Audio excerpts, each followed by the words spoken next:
It's Roc and Manuch with Jimmy B. Now on ESPN 620, 98.7 FM HD-2, and streaming live at ArizonaSports.com. The guys are powered by the law offices of Lerner and Rowe. In a record need a check? Make one call, that's all. 602-977-1900. And now on your ESPN station in Phoenix, ESPN 620, Roc and Manuch with Jimmy B. All right, March Madness is already doing what March Madness does best. Wrecking brackets, creating chaos, and reminding everybody that the numbers next to team names don't always mean a thing once this tournament starts. Day one, of course, gave us some upsets, some double-digit teams moving on, some blue bloods getting pushed, and brackets getting busted almost immediately. We got Arizona moving on as they had a nice win, a blowout win over Long Island, 92-58. The spread was 30.5 at tip. So if you were me, me, Roc, thought it was a good idea to parlay that game, and I lost. So I'm pissed. I wanted them to win by 30. It was close there. Yeah, I could have got out. I could have got out. I was so close. I could have got out. I would have made a few $100 bucks. And I just couldn't do it. I'm like done it because I had a parlay. Which that was the game of the tournament so far. You just had Oway delivered what people are saying. I don't know a lot about this guy. A legendary 35-point performance. He hit it, banked in desperation. He banked it at the buzzer to force overtime, and then the Cats were able to pull away from Santa Clara. So that game was 89-84. Arizona moving on. That's great. The first bus. Most brackets took a hit as Texas Tech comfortably dispatched a very popular number 2 upset pick in Akron. The Raiders defense looked great, only zipped under 70 points. They beat 91-71. Virginia, a gritty game, just got by Wright State. I believe they beat them by 9, close to. They're in Philly. Beat a 14 seed, right? They kept it close. Wright State and Ohio kept it close. So that was a good game for the most part. Iowa State is having absolutely no trouble right now with Tennessee State 53-26 with 41 seconds remaining in the first half. Hofstra, 13 seed, is up on Alabama 30-25, 3:08 in the first. Some games that are getting ready to tip off here. Utah State, Villanova, that'll get going here in about 7 minutes. 25 minutes past the hour. Miami of Ohio and Tennessee. 11th ranked Miami, of course, getting into the first 4 on Wednesday. They will face number 6, Tennessee. All right, aside from that, here in the Valley, the sun gave everybody another reason to just shake your head. Another fourth quarter lead, another game they should have won, another collapse that raises the same question again. What exactly is this team when the game gets tight late? Now, they only lost by 1. I mean, that was a close game, and they were up close to this game. Gillespie gave 24, Hooker 22. It still wasn't enough because this team just cannot seem close. So we'll get into some Suns talk today. We're going to catch up with Sean Salisbury here in a little bit. Kyle Dodd, color analyst from Arizona State. Mike Agents, former NAU head basketball coach, both of them will give us their take on the NCAA tournament through day 1 and day 2. Got some storylines in football that we're going to pass along both to college and NFL. As the President of the United States signed an executive order today that has to do with college football, and you're going to want to stick around and hear about that as well. We're out here, Twin Peaks in Scottsdale for an action-packed afternoon. You had to park basically in Tempe to see. Shut up. I'm like on the other side, just got tired. I'm like, hitching a ride, and it's 104 out there. But great day here on Friday. And they do signature sections all night, all day. So busy day here at Twin Peaks, Scottsdale. Yeah, I noticed you got a lot of these AAU baseball guys. It's spring break, pretty much right around in the west and south. A lot of these young men are in playing. So you got that going on. A lot of spring breakers are here. You talk about this Suns team, and they're up by 10 with 4 minutes to go. Up by 10. But the Aaron Fox looked like he took it upon himself as far as just kind of making things happen. The one thing I noticed, like these other teams just go to the rack, or there's issues as far as switching on defense with their perimeter defense, because guys are getting wide open for threes to get them back into the game and to win the game. And then when they get the ball with 7.5 seconds left, 9 seconds left, dribbles it down to about 2. You get shot off because 1.1 seconds left. Great shot by Wemby. Wemby, he plays now in the level. He plays above. He's playing at the 12-foot area. And I think Aaron Fox took it upon themselves. You got to get back to the game. I thought Oso did an excellent job of getting in the space as good as he could. Made away tougher by Wemby at the end of the game. It's just a great shot. But at that point, they're lacking defense, and they're lacking clutch shooting. Wemby, those 2 free throws at the end of the game. Oh, my gosh. At least they make one. So that they got to do to tie the game up. So I see some defensive breakdown, and I shot that, as far as some key missed shot, and then key shots made by the opponent. But I think a lot of it is lack of defense. He made Aaron Fox into the rack 3 times to get it back to 1. And then the 2 missed free throws really hurt this team. I think the biggest problem is they don't have big guys there. Whenever they face a team that has a huge big man like Wemby, they can't do anything. He scored 34 points. And it's when you try to go to the rack, if he's hovering down low, it's hard to get the ball over. So I think we saw a lot of threes. As you pointed out, Roc, nice to see Gillespie. Yeah. Tonight, really 24. Good game. Jalen Green struggled. 3-point land struggled. I thought a little bit there even at the end. But it was interesting to see Oso. I think he's growing as a center. He had a strong all-around game. He did. He really did. They call his shot a papa shot. Yeah. I laugh at it. It does like a little papa shot. But he looks like he's getting more confident, 7 rebounds, 15 points. But you just got to. The clutch points you need in the final 3 minutes of the game have not been the blessing, if you will, for this Suns team, and to that point have been the huge part of opposing. All right, so of course NCAA tournament underway right now.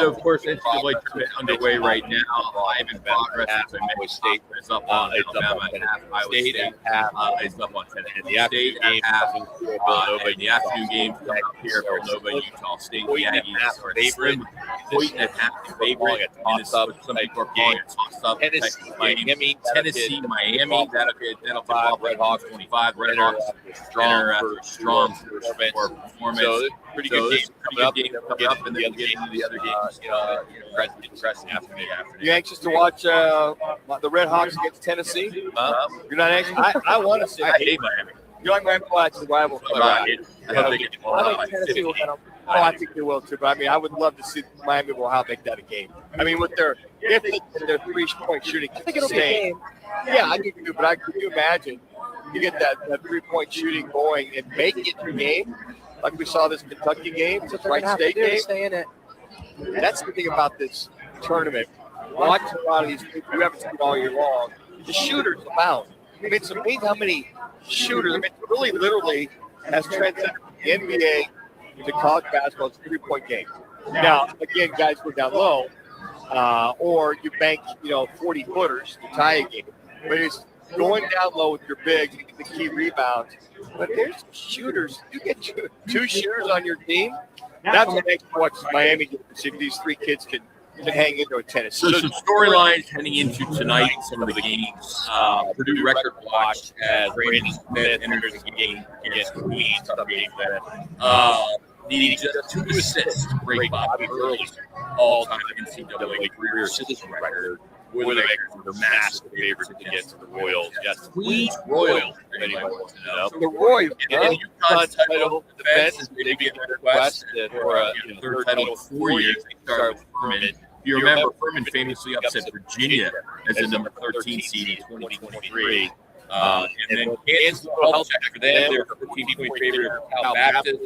A major factor would be Aaron Peterson, their superstar, who's been limited with injury, but is expected to play. And then Clemson, Iowa is one of the tightest matches of the night.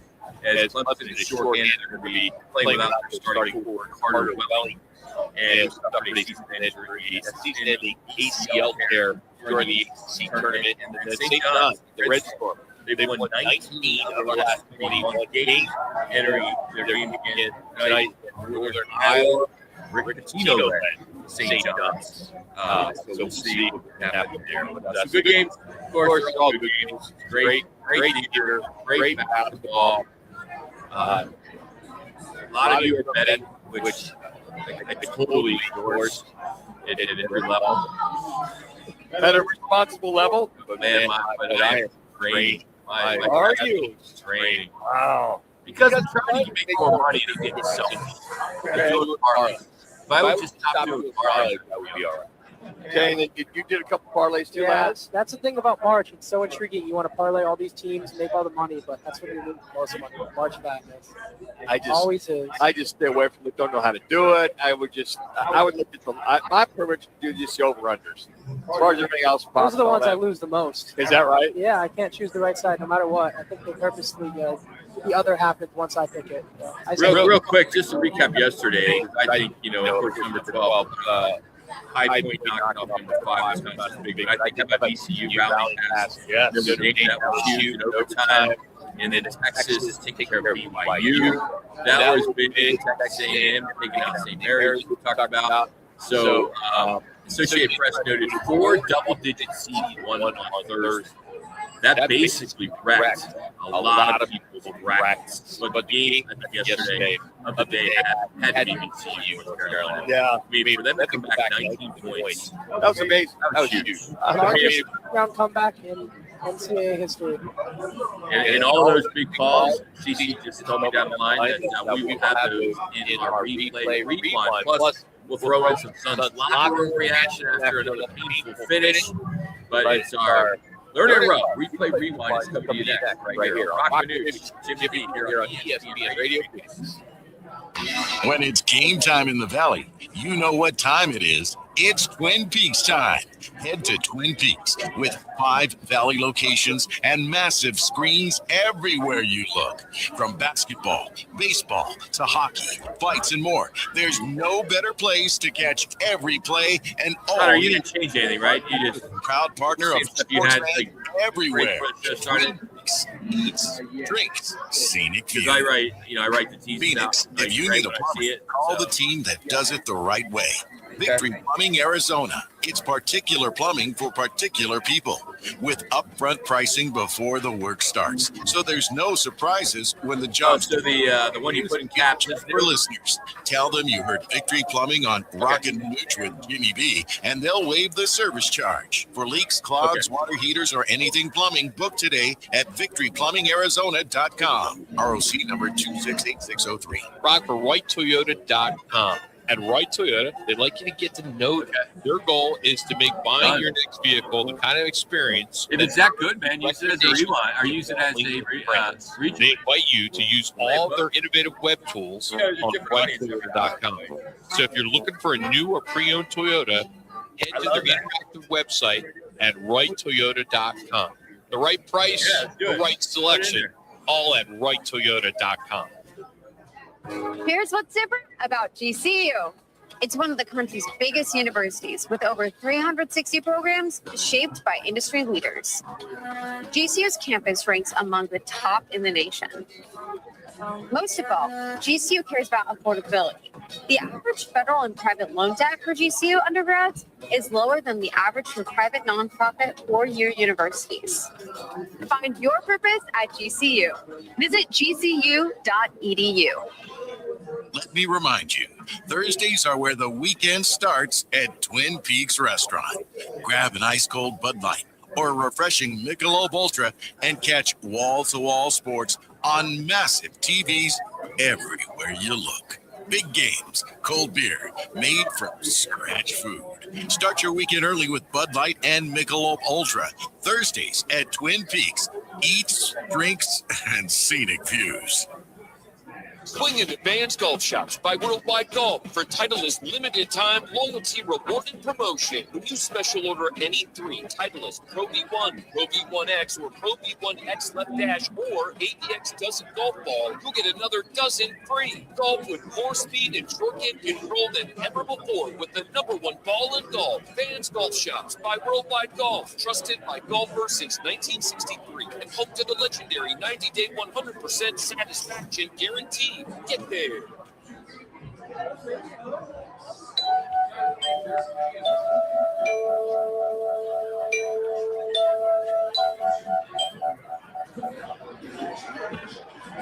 Now it's time for our replay rewind.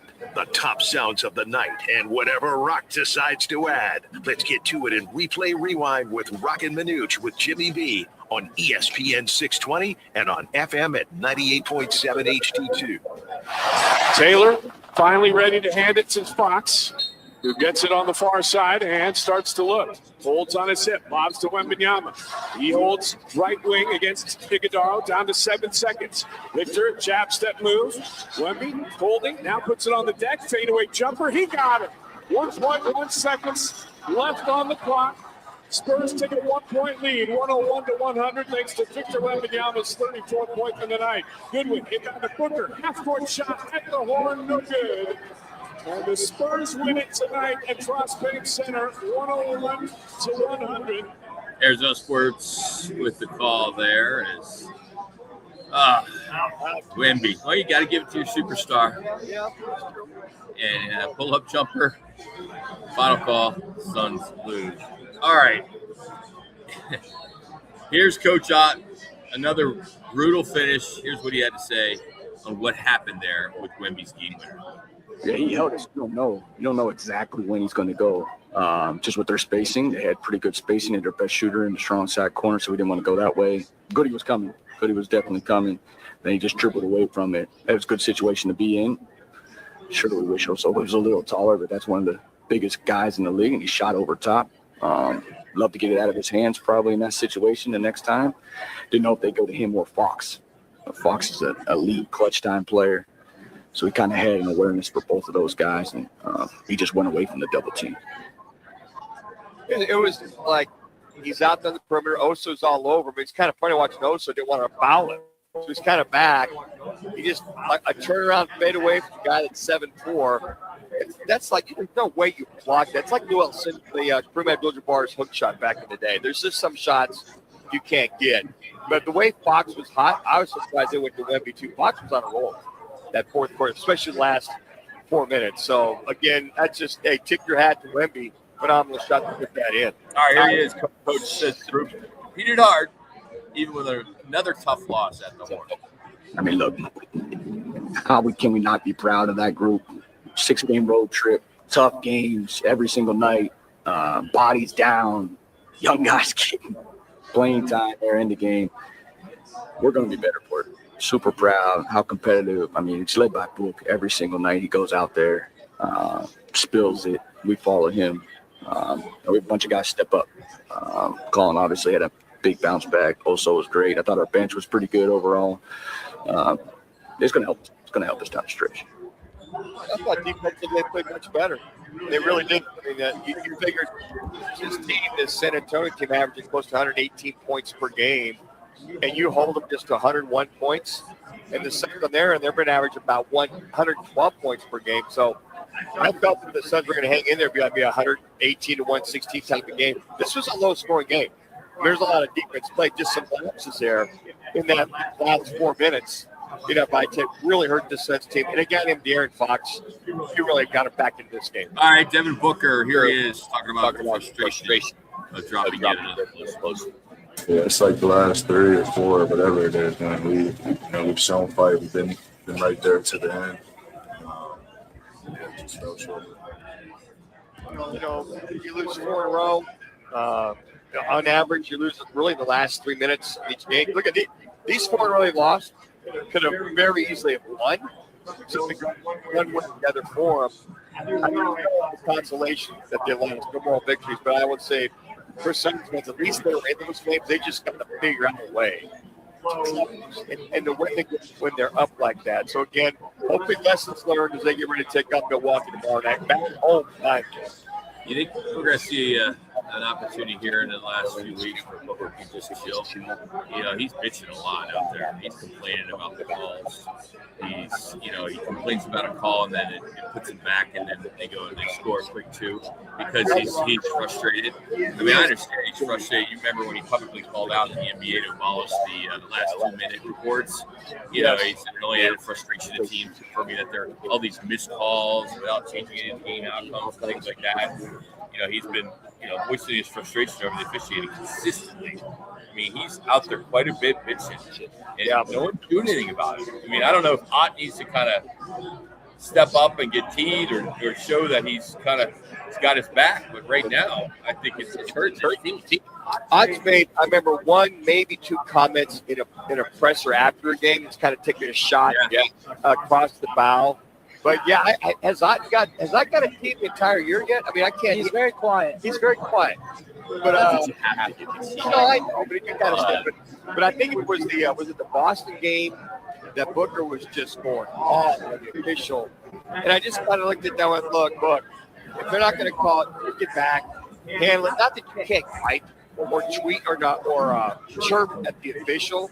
I get it, but don't let it tie you up. There was one time he chirped at the official. I don't know, he was walking right by him. They kicked it out to him on a fast break for layup. And I just looked at him like pointing, get back. So I would agree with Clark. I think he just needs to ignore all of that. Go ahead and play your game. But it's hard when you get hacked. They had that one layup there in the fourth quarter. They hacked him.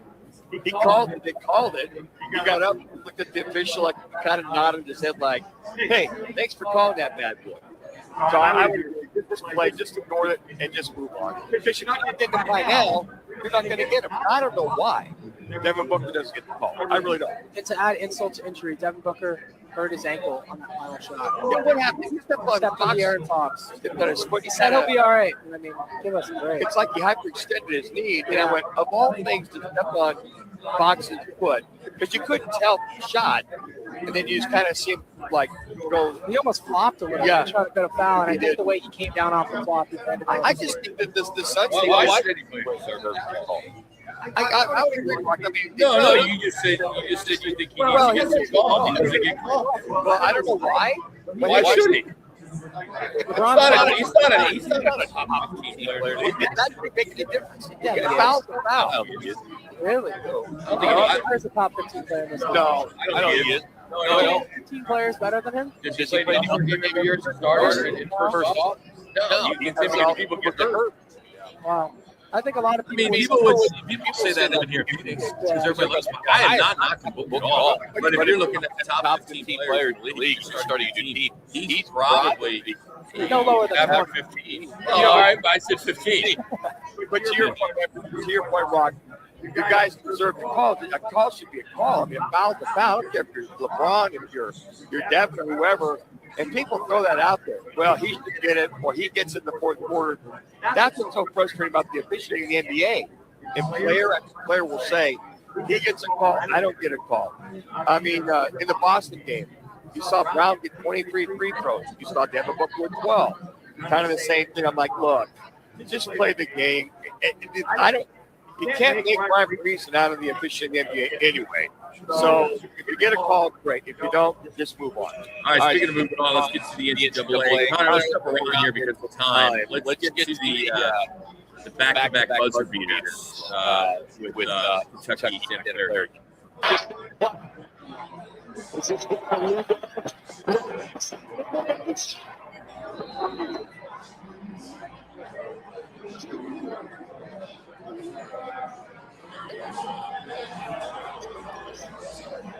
It's awesome. Those are awesome calls. When the guys get into it like that, that's awesome. When Graves hits the three, you're like, oh my gosh, Santa Clara. Steve Nash, where you at? and this came back and hit the bank that in.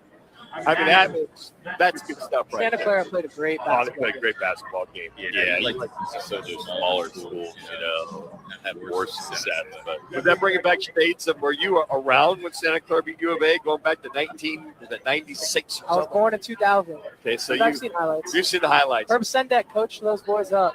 Hey, they were ready to go. Steve Nash, phenomenal game. That was a great game. What is 16? Santa Clara?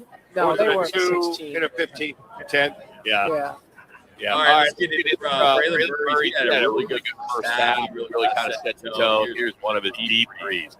He's got 4 boards and 3 blocks. A little shimmy move here by Bradley. Oh, look at that. Bring it home. Buries a footer on the fly. Knocked away. Miranda picked up inside the red zone. And Grachenko. Buries 3. Yeah, he had 4 3-pointers in the first half. Right out. Came out of the early. Actually going to 92 to 58 over Long Island University. It's good to see these smaller schools get an opportunity for them, but for them to have to fly all the way to San Diego for a 5-hour flight. Really, they're okay with it. Think about that. Long Island, Queens, some of these other schools. I never heard of Queens before. You said the Royal, Queens Royal. Iowa State, Tennessee Tech, State. State. Iowa State 5-29, getting underway to second half. Iowa State still at half. Alabama is up by 2 over Hofstra. Just underway. Villanova, as Utah State, a really good basketball team. I think they're going to get a hell of a game in Villanova.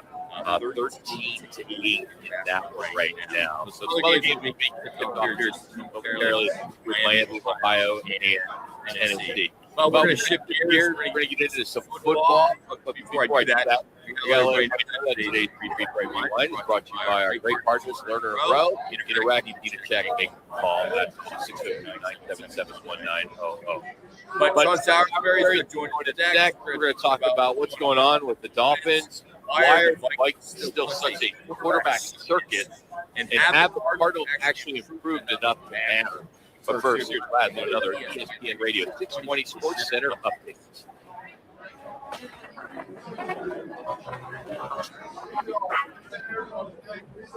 It's now time for your Roc and Manuch with Jimmy B's ESPN 620 Sports Center update. I'm Matt Lazarus. The round of 64 is delivering the madness early. 7-seed Kentucky outlasted the 10-seed Santa Clara 89-84 after Kentucky star Otega Owe nailed a half-court buzzer beater to send the game to overtime. Elsewhere, 14-seed Wright State gave the 3-seed Virginia everything it could handle, but the Cavaliers narrowly avoided the upset, pulling away late for an 82-73 win. And the number 1 seed Arizona was just too much to handle for the 16-seed Long Island as the Wildcats cruised to a 92-58 win. This ESPN 620 Sports Center update is sponsored by Twin Peaks. Catch all the NCAA tournament action today and this weekend. Plus, join us next Thursday at Twin Peaks Tempe. Wall-to-wall games, ice cold 29-degree drafts, scratch-made food, and the best game day atmosphere in the Valley. Twin Peaks, eats, drinks, and scenic views. When tragedy strikes, the impact is immediate and devastating. That's when the 100 Club of Arizona steps in, providing financial assistance, guidance, and emotional support to the families of public safety officers injured or killed in the line of duty. They also invest in mental health resources, injury prevention, and scholarships for the children of first responders. Every day, Arizona's public safety professionals put their lives on the line. The 100 Club of Arizona has their back. Learn more at 100club.org. I was in Iraq. I need a check. I was in Iraq. Check. I was in Iraq. I need a check. I'm Kevin Rowe from Learner Rowe, and we've been serving Arizonans for 20 years. Make the better choice after an accident. Call 977-900. That's 977-900.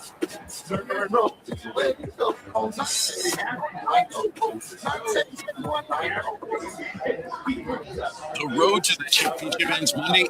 6. And the place to watch it is DraftKings at TPC Scottsdale with Roc and Manuch and Jimmy B on ESPN 620. Join us from 1 till 4 p.m. as we break down the matchup, the betting games, and everything you need before tip-off of the big championship game. Cold drinks, big screens, and the best sports crowd in the Valley. Come hang with Roc and Manuch with Jimmy B. Live Monday at DraftKings at TPC Scottsdale. The championship game deserves a championship setting. Game on Peoria. When it's time to eat big, drink cold, and watch every play, make it Big's American Bar and Grill in the Peoria 3 District. Big's is serving up huge portions of your favorites. Burgers, wings, nachos, plus a full bar and TVs everywhere you look. And don't miss it. Monday through Thursday, 3 to 30 p.m. with $2 off well drinks and $2 off domestic drafts, plus daily specials all week long. Bring your friends, grab a seat on the patio, and settle in for the game. Big's American Bar and Grill, where Peoria comes to play, eat, and watch. If you own a home and need cash, you could unlock thousands of dollars from your home equity quickly and easily. Call Lingo today. Why I didn't go there? You know I won't go there if I can't pronounce it. Lingo. Find out how much cash you have with a home equity loan in just 2 minutes. It's free. There's no obligation, and it won't affect your credit score. Use the money for anything. Pay off high-interest debt, make home improvements, or just give your budget some breathing room. Best of all, you keep your low mortgage rate while you're getting the cash you need. See how much you can get today. Call 888-420-4556. That's 888-420-4556. Or visit lendgo.com. That's LENDGO.com. Homeowners nationwide are doing it. Now it's your turn. Call 888-420-4556 today. Lingo, where homeowners go to get cash. 888-420-4556. Time for your uncensored and unfiltered view on football and even life. Former NFL and USC quarterback, the QB maximizer, Sean Salisbury. Salisbury protected well. First down as he hits it. Now on Roc and Manuch with Jimmy B on ESPN 620. You got to check out Unpaid on YouTube, and it's on 11 o'clock our time. Maybe the time change. Maybe that has changed. So Sean Salisbury joins us now on the right to it again. Sean, when is your show on Pacific now? Because we're one of those crazy stations that we don't change our time. Yeah, well, it stays the same, okay? It's 12 o'clock Central Time. Okay, so you're going to have to figure that out, mathematician. You got a mathematician. All right, so it changed for us, and now it's 10. Okay, so all your friends that okay. Yeah, I'm just being a wise ass. So, yeah, 1 o'clock Eastern, so it'd be 10 o'clock your time, always 12 o'clock mine. Ours doesn't change. So there you go. Okay, so where's USC? I don't see them on my bracket. Ow, man. I don't know. How's Florida State doing, or how's – no, you're not Florida State. What are you again? I'm Ohio U. Yeah, well, that's right. You're Ohio U. I was being a wise ass. There's another buddy I go on with was out in Sacramento's Florida State. You know what? I thought, that's right. Ohio U, Miami of Ohio made it, but Ohio U didn't. No, so that's similar to UCLA and USC battling, huh? We didn't make it. You didn't make it. But they don't know that Ohio and USC are powerhouses and everything else. Yeah, exactly. That's right. Yeah, we got a pretty good rowing team. Well, the way we've played some sports lately, we might need a better rowing team so we can at least brag about something on my Trojans. That'd be great. Well, since Minnesota Vikings, you made the call. Are they going to add somebody else in this quarterback room there in Minnesota? What is going on up there? I'm not coming out of retirement. I'd never leave Roc. I'm just saying. Well, Manuch, you're smarter than that, right? Don't be dumb. You leave. Come on. I'm not either. I got 3 throws in me as long as they don't hit me. Other than that, I ain't doing it either. I'm not that dumb. I'll tell you what's interesting. Think about the dysfunction over the last 12 to 16 months about a team that a little over a year ago won 15 games, right? Or, 3 months ago at the end, 15 games. Think about it now. They had Daniel Jones. They let him walk. Now he's making $44 million a year. They had Sam Darnold. He's got a Super Bowl ring making about $40 million plus bonuses. And then they had McCarthy, who didn't play his rookie year to being injured, and then played half the season last year being injured. And then they decided, well, Mac, their backup quarterback who's young and got a lot to learn but didn't, and no, they didn't have a quarterback room that was filled. And so what do? You go out and get every quarterback that's available and fill the room. I'm sure they're not done yet. You and I will get a call. Listen, you got a strong room as far as depth goes.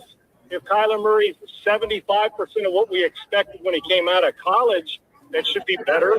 McCarthy, another year of experience, and Wentz, who's was an MVP in the league up until the end of the season when he got hurt. He didn't win it, but had a great year in Philly. So the room's better than it was last year, but not as good as it was the year before. But I don't think they know. There are hints why the GM's fired, and Kevin O'Connell's trying to get this thing back right again. And Sean, you look at O'Connell's offense as he ran in L.A. and he's been running there. Pro style, drop back, get it out quick. You waggle and you bootleg once in a while. How is Kyler Murray going to fit into that pro style offense when we've seen him fail over and over again the last 3 years under Drew Petzing quasi pro style offense?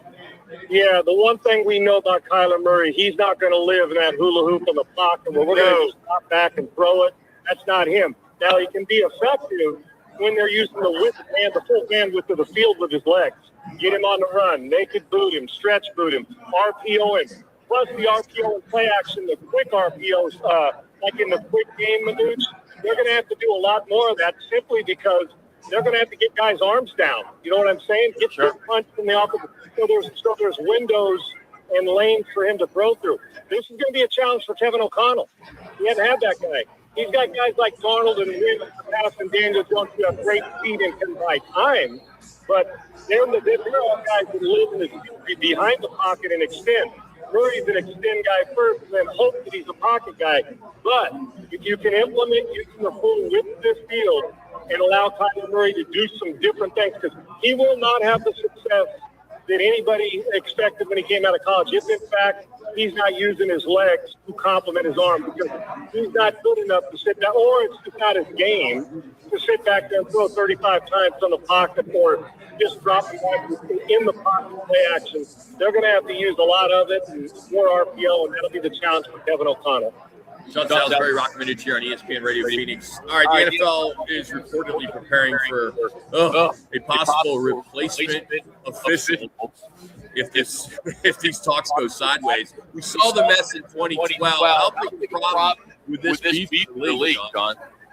Big. That PR, they're not going to get that egg on their face. I'd be willing to bet. Now, the NFL, when you buy an NFL franchise, that's about the smartest investment. You can lose and not make the playoffs for 40 years, and your value goes from $500 million to $7 billion. Okay, so you can do that in the NFL. But where you can't get that value is you don't want to devalue what happened in 2012. With this product and the guarantee that is that, I can guarantee you this.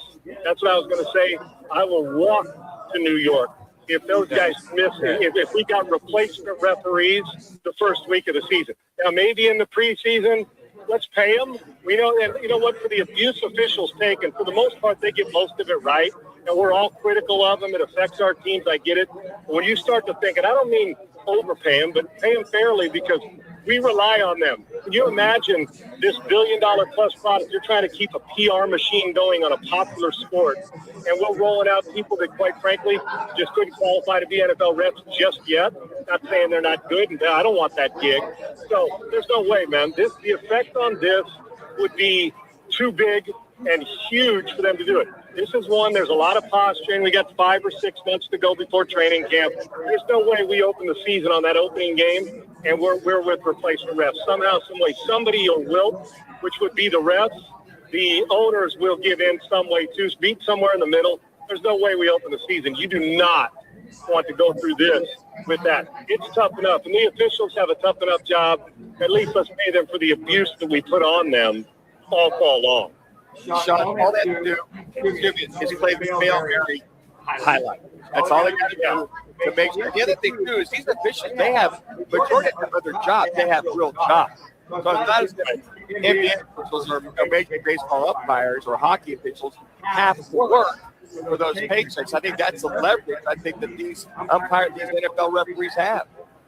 Yeah, and I think if you're smart with your rep, the way you're going about it, if you're the referees, to know they have 2012 dangling in front of them. Sure. Meaning the NFL. They don't want that because the NFL, even though we see stuff and the rules kind of bug us when it comes to, too easy on our quarterbacks and all that. That's not the players' fault. We don't want to be in a position where they have a PR machine. The amount of money you'd have to pay the PR machine to try and fix the gap of not having officials back would be about the amount of money you'd pay them to hire them to make sure that there's a new contract. Yeah, I think this is one of those. It'll be a much ado about nothing by the time we get there.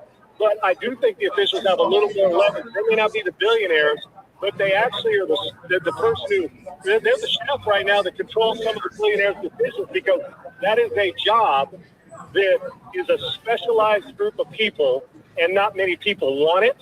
So they'll maybe not what they want, and the NFL will give what they want, but they'll have to give up something. They got plenty to go around. They'll be our full-time officials will be open in the season. Facebook, but one that really kind of caught when we talked about this the other day was that USC allegedly wanted Matt Leonard under 11 for a recruit. He said that they did not talk to Lincoln Riley, but they talked to him. But I thought what he came back with was, wait a second. You have a jersey, and he made $3 million and he leaves. What do you do? Hire him for 11? Now, and I know that's for his kid, but I really like that. Oh, yeah. That could get the next year. Right. So what that's going on, and what's interesting, it's two ways. Number one, I understand NFL. We shouldn't be retiring college students. We got like 8 at USC. You can put the jersey in the rafters. I don't have a problem with that. But still let them win. We know who the success because if there's another number 11 that's a phenomenal player who wins the Heisman Trophy, we can put them side by side. It's just a matter of more 11. NFL pro sports is different. Secondly, kids. And you want the jersey. Get it or something special or something. You want my jersey just because you want to know. We'll make your jersey famous. Another one. And if you don't go to my school because you can't get number 11, guess what? You're going to wilt on me anyway. So I don't need to worry about that. So I've seen Liner on this one.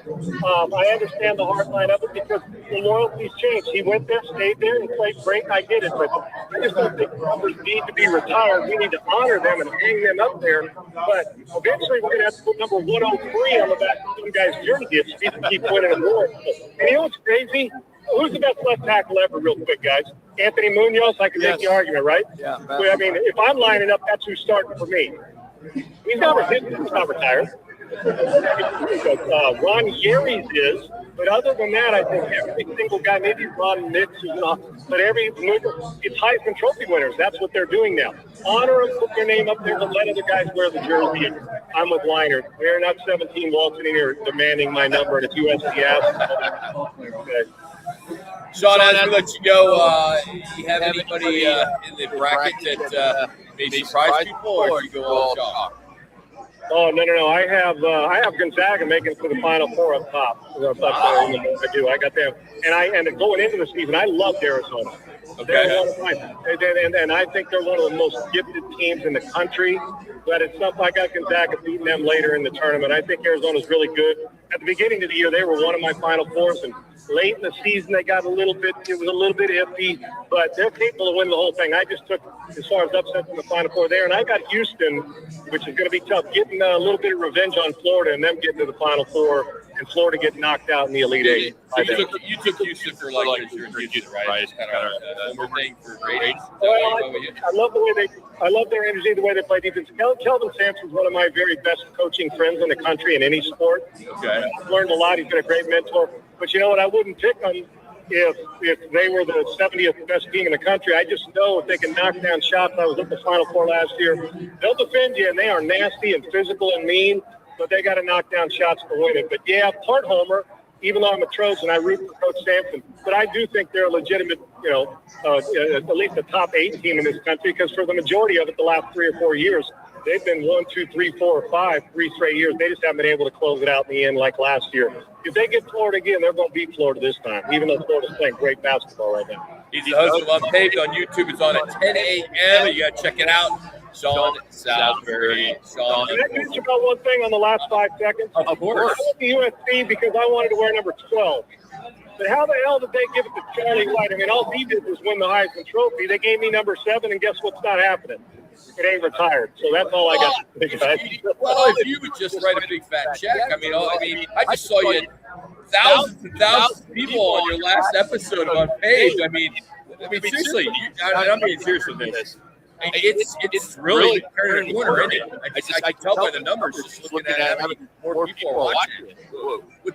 Turning a big corner. Yeah, and when that happens, bigger advertisers come in, and I'm starting to see that too. So it's really, really nice. And by the way, did I tell you my jersey's still not retired at SC, nor do I deserve to have it that way. So screw everybody and screw them kids. Yeah. Have a great weekend, buddy. Rolling well. Thanks. Oh, it is. Enjoy. Appreciate it. Yep. That's Sean Salisbury again. It's Unpaved on YouTube. He's killing it. And Unfiltered. Sean Unfiltered is his handle. All right, next up, stay with football. College football has already given them major offseason drama. Got some NCAA changes. They're changing their targeting penalty. We all talk about Winningham down in Michigan. That year is underway. Information has come out about him. And the 12-team playoff is locked for this upcoming season, but the expansion battle is brewing. So we're going to get into that next. Roc and Manuch is going to be here on ESPN Radio Phoenix from FM and at 98.7 HD-2, streaming out here at Twin Peaks in Scottsdale, and we're always on the Arizona Sports. Let me remind you, Thursdays are where the weekend starts at Twin Peaks Restaurant. Grab an ice-cold Bud Light or a refreshing Michelob Ultra and catch wall-to-wall sports on massive TVs everywhere you look. Big games, cold beer, made from scratch food. Start your weekend early with Bud Light and Michelob Ultra. Thursdays at Twin Peaks. Eats, drinks, and scenic views. Join the team at All City Towing, Arizona's largest towing company and leader in roadside service. We're hiring dispatchers, call takers, lot attendants, drivers, and customer service pros ready to grow with us. You'll enjoy state-of-the-art equipment, consistent schedules, full health benefits, a strong 401k match, employer life insurance, and a monthly fuel allowance. Take your career to the next level. Apply today at allcitytowing.com. All City Towing, where your future is always moving forward. Bigger fields, bigger events, bigger experiences. Arizona Athletic Grounds. Arizona Athletic Grounds is a 275-acre sports and entertainment destination for athletes, fans, and families. Located in Mesa, AAG is one of the largest multi-sport complexes in the country, with over 475,000 square feet indoors and more than 150 fields and courts. From tournaments to training to cheer, dance, concerts, and corporate events, the grounds does it all. Learn more at azgrounds.com. When it comes to sushi, reputation matters, and Sushi Brokers Arcadia has built theirs on being the best sushi in Arizona. From traditional rolls to bold fusion creations, like our crowd favorite, Seafood Dynamite, and the must-try sushi pizza. We've got something for everyone. Our famous happy hour is every day from 3 to 6:30 with fresh favorites like the California roll, spicy tuna roll, and the serpent turf roll topped with seared steak. Sushi Brokers Arcadia, 44th Street in Indian School. It's Gambo, and I'm with Stuart Willis, the president of Asset Preservation, Wealth, and Tax. Stuart, there's all these different phases to save in your life, 20s, 30s, 40s, 50s, 60s. But when you get close to retirement age, isn't it wiser to start to make sure that your money, you're more conservative with your money instead of more aggressive? First of all, it all depends on your comfort level with risk. You don't want to mess up your retirement. You see the finish line is close and you want to be done. Most people know this. People who want to be rich buy stocks. People who are already rich buy fixed income, which is why you move to a more conservative approach personally. Yes, because it's important for me to make sure I protect the money I've been able to save so far. That's why it's important to know exactly what your comfort level with risk is. So if you want a financial advisor that can work with you and help you with the risk management, call Stuart Willis at Asset Preservation, Wealth, and Tax at 602-877-PLAN for a free portfolio review. The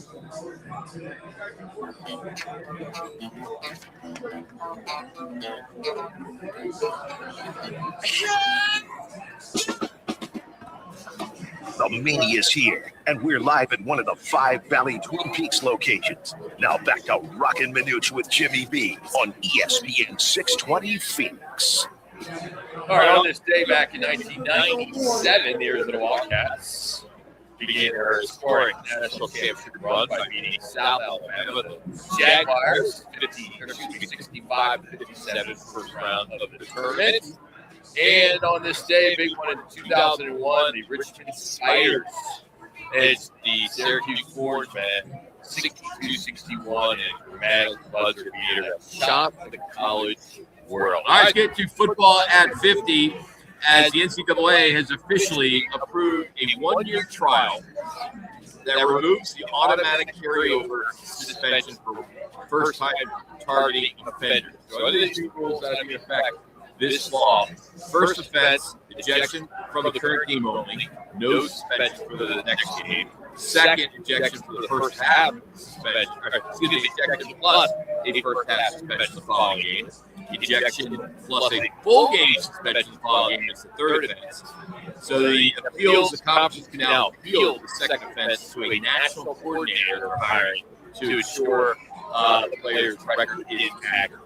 I would have felt that they would have had, if you get your first target calling a game, it's a personal foul of warning, because a lot of these guys, it's like the guys having a hell of a game. I can think of a couple of Fiesta Bowls. I remember the kid from Notre Dame. It's a hell of a game after they're playing several years ago. Targeting call, he's out of the game. And I'm like, can't you just give a warning? I think the NFL, like, hey, don't quote me, they get a flag and a warning next when you're out of the game.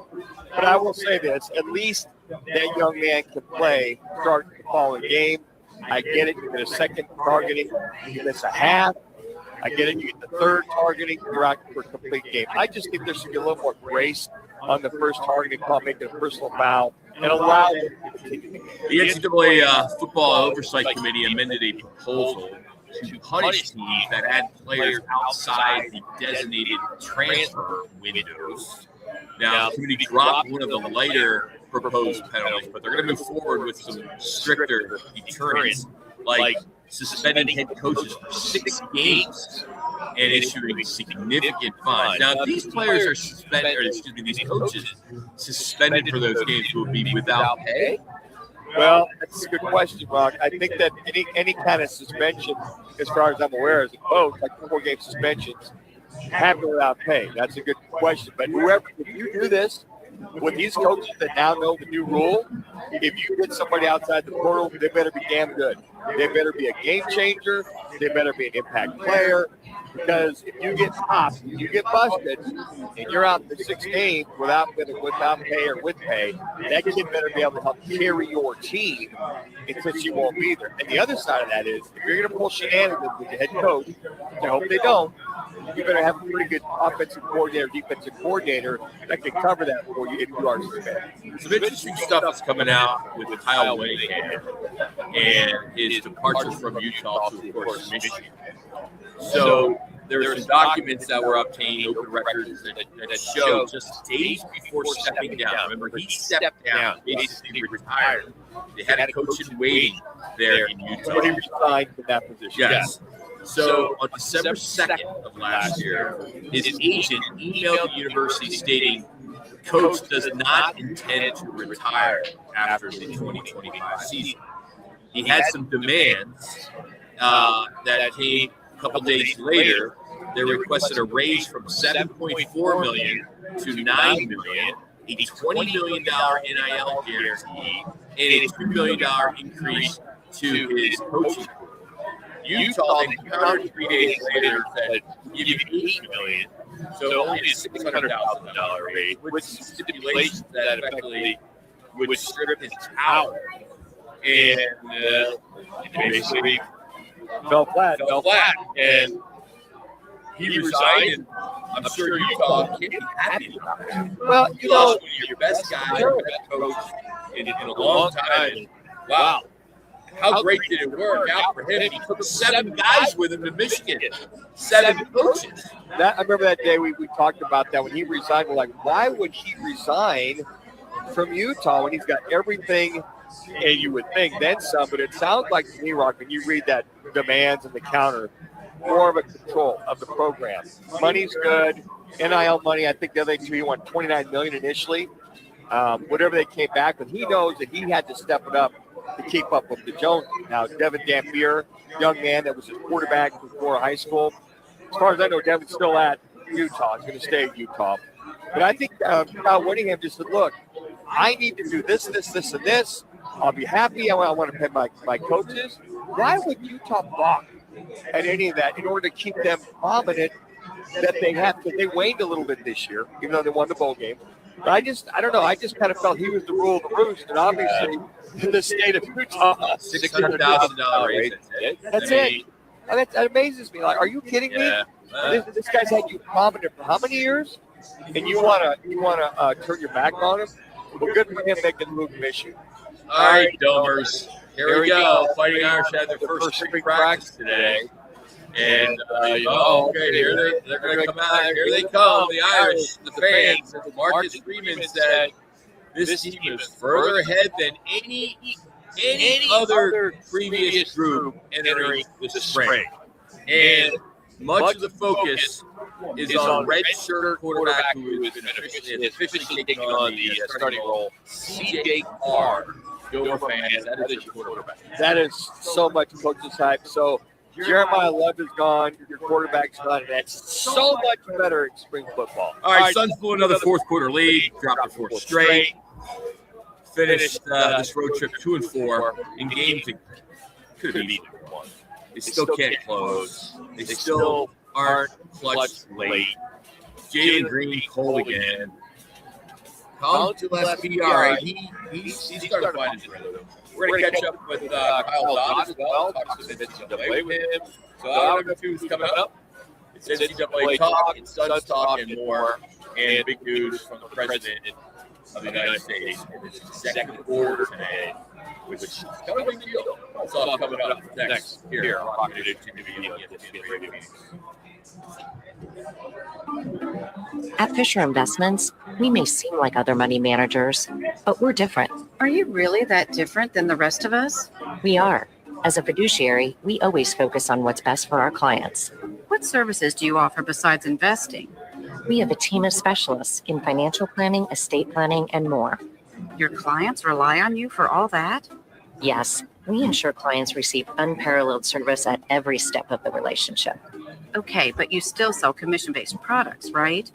No, because we believe that's a conflict of interest. We prioritize service over sales goals. So then I don't even know if I'm going. We have a simple and transparent fee. That's a percentage of our clients' portfolio. You'll see me. It's not that many. It's only like a couple, 200 people. It's not a big. We're more different than I thought. Yeah, I'll see it. At Fisher Investments, we're clearly different. Learn more at FisherInvestments.com. Investing in securities involves the risk of loss. Why'd I go to the doctor? Working on the farm, my heart kept skipping a beat.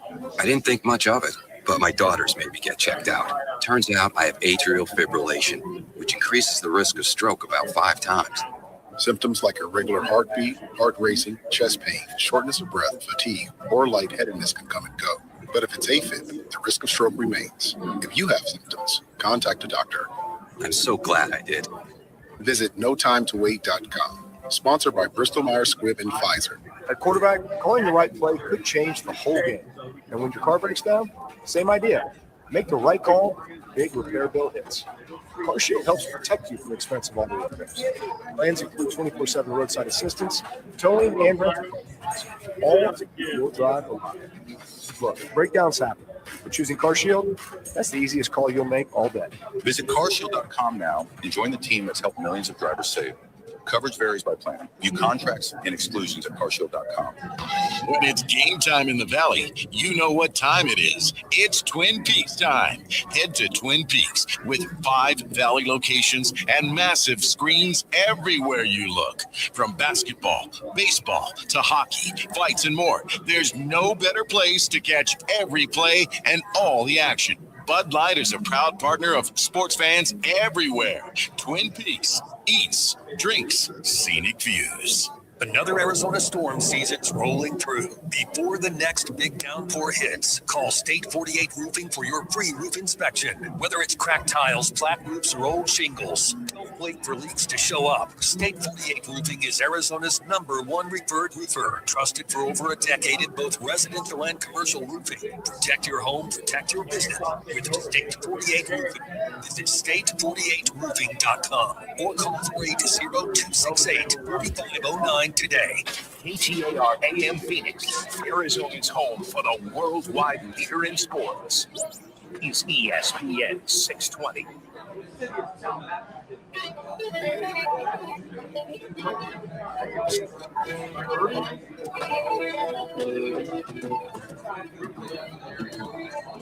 The Mania is here, and we're live at one of the 5 Valley Twin Peaks locations. Now back to Roc and Manuch with Jimmy B on ESPN 620 Phoenix.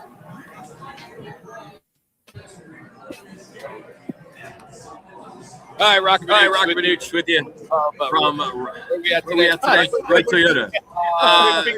They're live at Twin Peaks. The bracket is already on life support. Roc and Manuch with you today. Last, we got Connor back in the studio. And if you had a boring Friday morning on your bingo card, you're currently just tearing it up. Because the headline of the hour, #1 Arizona just sent a message to the rest of the field. They demolished NIU. And Lockhart just didn't win. They basically conducted a clinic. And Bradenberry's looked like a seasoned vet. He dropped 14 in the first half alone. Kind of started a bunch of threes. If you're a Cats fan, you're feeling dangerous right now. But the heart stopper goes to #7 Kentucky. Nearly watched their season go up in flames. They were down late to Santa Clara.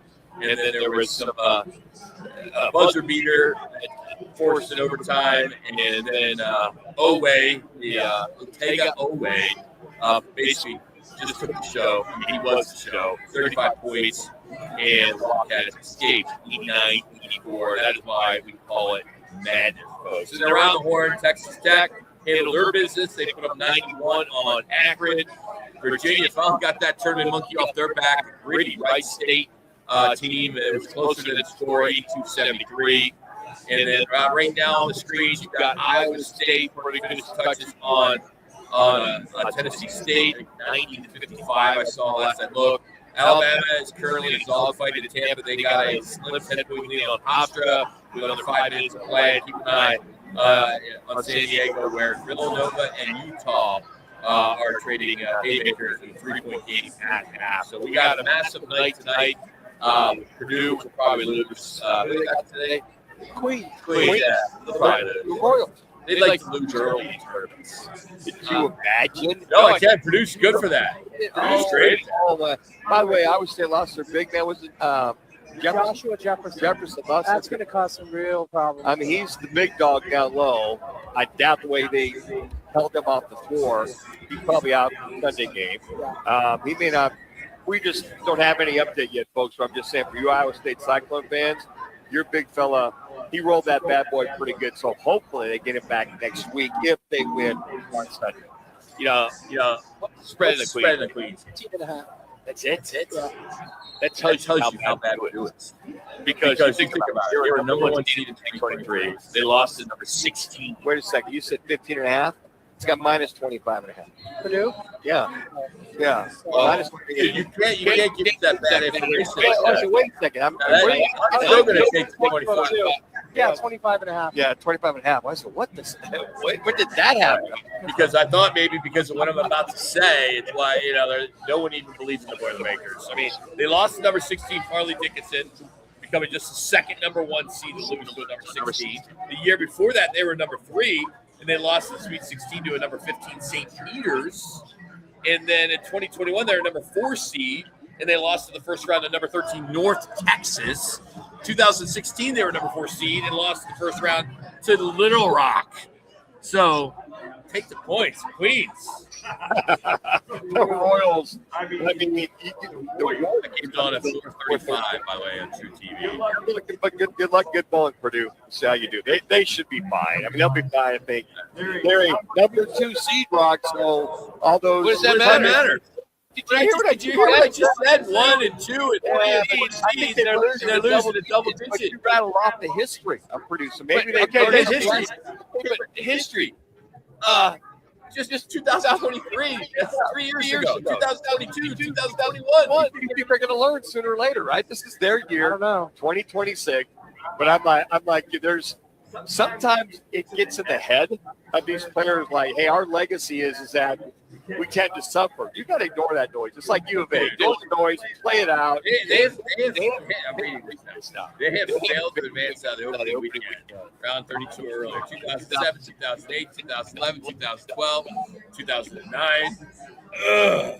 History is against them, but you just hope that they learn. Boilermakers. Hey, wouldn't that be amazing? See him lose the Queens? Oh, my God. It'd be great because we can bring the guy on that predicted that they were going to win it all this year because they were the AP number 1 going into the season. And they can buy a Royals jersey. The Queens Royals jersey. Yeah, they sell those. Oh, if they beat Purdue, they'll be making it. Amazon has everything. I would think. Later tonight, Iowa, Clemson, St. John's, you and I, UCLA, and of course we mentioned Purdue and Queens. Start takeaways here. The St. John's and Iowa game has the Red Storm as a double-digit favor. With 132.5 total. Both these teams are ranked in the top 25 for defensive efficiency. So this could be a low-scoring game. So you can play with that. UCLA and UCF. Bruins are laying 5.5. They played in Philly. CBS Sports check to be like high pace there, under 15.5. And then I mentioned Iowa, Clemson. That's the tightest line of the night. As Clemson Tigers slight underdogs at plus 2.5 as they play their first game without their starter. Would you even touch a Florida Purdue minus 35.5? No, because I took Long Island today at 30.5. What did the game finish? 31? 32. Before that last dunk, so they were like 24 at one point when I could have got out from DraftKings, but I didn't. I wanted to hit that button, and it just kept going down. Is 35 at the highest so far that we've seen this tournament? Yeah, I think it Michigan has to be. I'm sorry? I think Michigan was up there, too. Okay. Yeah, I mean. Oh, yeah, pretty close. And then the over-under is 155.5 on that. I just look at some of these numbers, and you just go, wow, could you imagine if something, you look at something like that, not that I mean, who knows? 16 versus 1. Florida's been playing so good. I think the game that I would love to see finish off pretty strong, and that is Hofstra and Alabama. To see Hofstra take care of business in Alabama, ranked number 4, Hofstra number 13. But they got their star out, and that game is a 7-point game now. So halftime, Villanova, Utah State. Villanova's up by a bucket. Tennessee's blowing out Miami of Ohio. I don't know why all of a sudden, because you watched one Miami game in Ohio this year, and all of a sudden you jumped on their bandwagon yesterday. I'm impressed with the shooting. I mean, they were just, and I've seen it play a couple times. I mean, just on TV with I think against your Bobcats, I saw that game. Yeah, it was a good game. Miami, Ohio started the game like raining down 3-pointers, and then they've gone ice. Well, they must have been raining too much. They only had 19 points. They were up. I think the one game you brought up too, Rock, was the Missouri-Miami game. Miami minus 1.5. That game will be tonight at 7 o'clock. That's going to be one of those games that I think Miami and Missouri had a good year in the Big Ten this year. But that would be one of those that you watch. That could come down to the wire. Those two going at it. I mean, they're big. Miami's got a bunch of good shooters. Missouri's a little more methodical when you watch it. But that's one of those. Okay, I want to see a close game.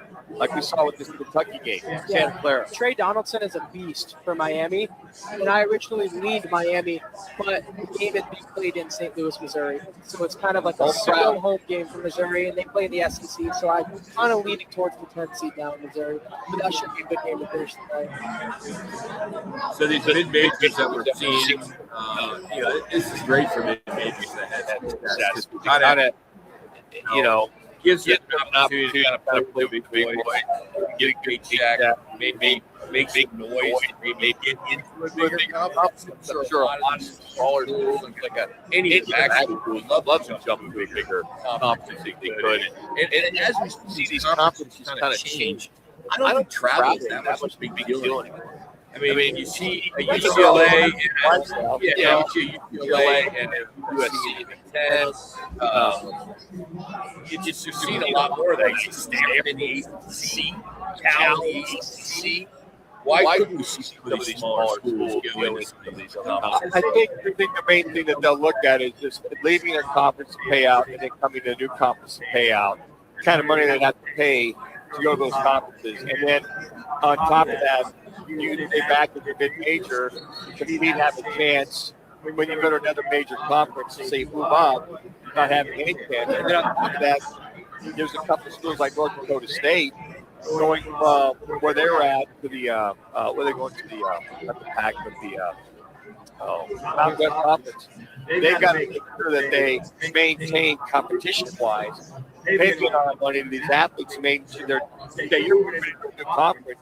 Now, we don't want you to receive all the benefits of the conference. We're going to make sure you're spending money competitive. And if not, they can put a fine on them or something like that they would find them, I don't know, $5 million. So that's kind of the way we make a move or we stay where we're at, feel comfortable, use that money for NIL money versus another conference money or paying out the conference money. I do like you hear some of these coaches like Travis Steele, Miami saying this is tilted in that they like to beat these guys and just basically call out these power schools for basically ducking them in the regular season, not scheduling them. I mean that's a big deal. He was very boisterous about that. Like, see, we can compete. The other thing too is those that can't compete but are tired of the lack of, I guess, institute rules. Dan Hurley said last night, he said, "Hey, look, if there's not some changes with what we're seeing in college sports." He was talking about he may just resign and move on. He may be a guy that could go to the NBA if he's tired of dealing with all the things that have to do with UConn. All right, we are out here at Twin Peaks. Of course, $5 location for the Scottsdale location. Happy hour, 6 and 10 close. $2 off well cocktail, grass, $2 off some of their apps. Lots of great apps. $4.50 each shots. That's pretty cool stuff. And then, of course, I got glasses like the house margarita and the hours. Their second stop currently on Friday at 6:50. So, Twin Peaks, check out what the brewing. TwinPeaksRestaurants.com or just follow on social. All right, the Suns blow game. They had in their hands in San Antonio. They led most of the night. Wemby ripped their hearts out. Game winner. We'll give you three biggest takeaways from another brutal late game loss for the beating Suns. Roc and Manuch on ESPN Radio. Scroll down at 98.72. We're on YouTube, of course, and on the Arizona Sports app. We get it. A meal shouldn't cost you nearly $20. And we agree. At Venezia's Pizzeria, lunch or dinner for under $10 is still a thing. And for an even sweeter deal, stop in and grab a Slice Rewards card. Get a stamp for every qualifying Slice special. 10 visits, 1 free qualifying special. Simple. And every Tuesday, we double your stamps. That's your free pizza twice as fast. Venezia's Pizzeria, a family tradition with great rewards. Arizona's headquarters for Toyotas is Right Toyota. Hey, Rock, for my friends at Right Toyota in Scottsdale. You will always find the right deal at Right Toyota. Right Toyota has been driving Arizona's home for years with their amazing service, pricing, and great selections. I encourage you to discover the difference at Right Toyota. Make the right choice, Right Toyota, just off the 101 on Brentwood Right Boulevard, and always online at righttoyota.com. The right price, the right selection. Check out righttoyota.com. Join the team at All City Towing, the largest towing company and leader in roadside service. We're hiring dispatchers, call takers, lot attendants, drivers, and customer service pros ready to grow with us. You'll enjoy state-of-the-art equipment, consistent schedules, full health benefits, a strong 401k match, employer life insurance, and a monthly fuel allowance. Take your career to the next level. Apply today at allcitytowing.com. All City Towing, where your future is always moving forward. Let me remind you, Thursdays are where the weekend starts at Twin Peaks Restaurant. Grab an ice cold Bud Light or a refreshing Michelob Ultra and catch wall-to-wall sports on massive TVs everywhere you look. Big games, cold beer, made from scratch food. Start your weekend early with Bud Light and Michelob Ultra. Thursdays at Twin Peaks. Eats, drinks, and scenic views. Hi, Arizona sports listeners. Roller here with my friend Wade from AMCO. Hey, what's up, Roller? So it's tax time. You filed, and that refund's just burning a hole in your pocket. Before you spend it all, let's talk about the one thing you rely on every single day, your car. That's right, Roller. Before you book a trip or buy something shiny, please remember your car. Tax time is the best time to take care of all the car repairs you've been putting off. Sure, because nothing kills a tax refund faster than a surprise car breakdown. I'll say brakes, warning lights, transmission issues. If something's acting up, now's the time to handle it and drive stress-free. Should we wait for our refund before getting repairs? No way. AMCO payment plans let you get repairs now and pay when you get your check. So instead of crossing your fingers every time you start your car or truck, come to AMCO. We'll take a look, walk you through what's needed, and help you make smart choices with your repairs. There you go. Google AMCO for your nearest location. That's AMCO, AA, MCO, transactions, and a whole lot more.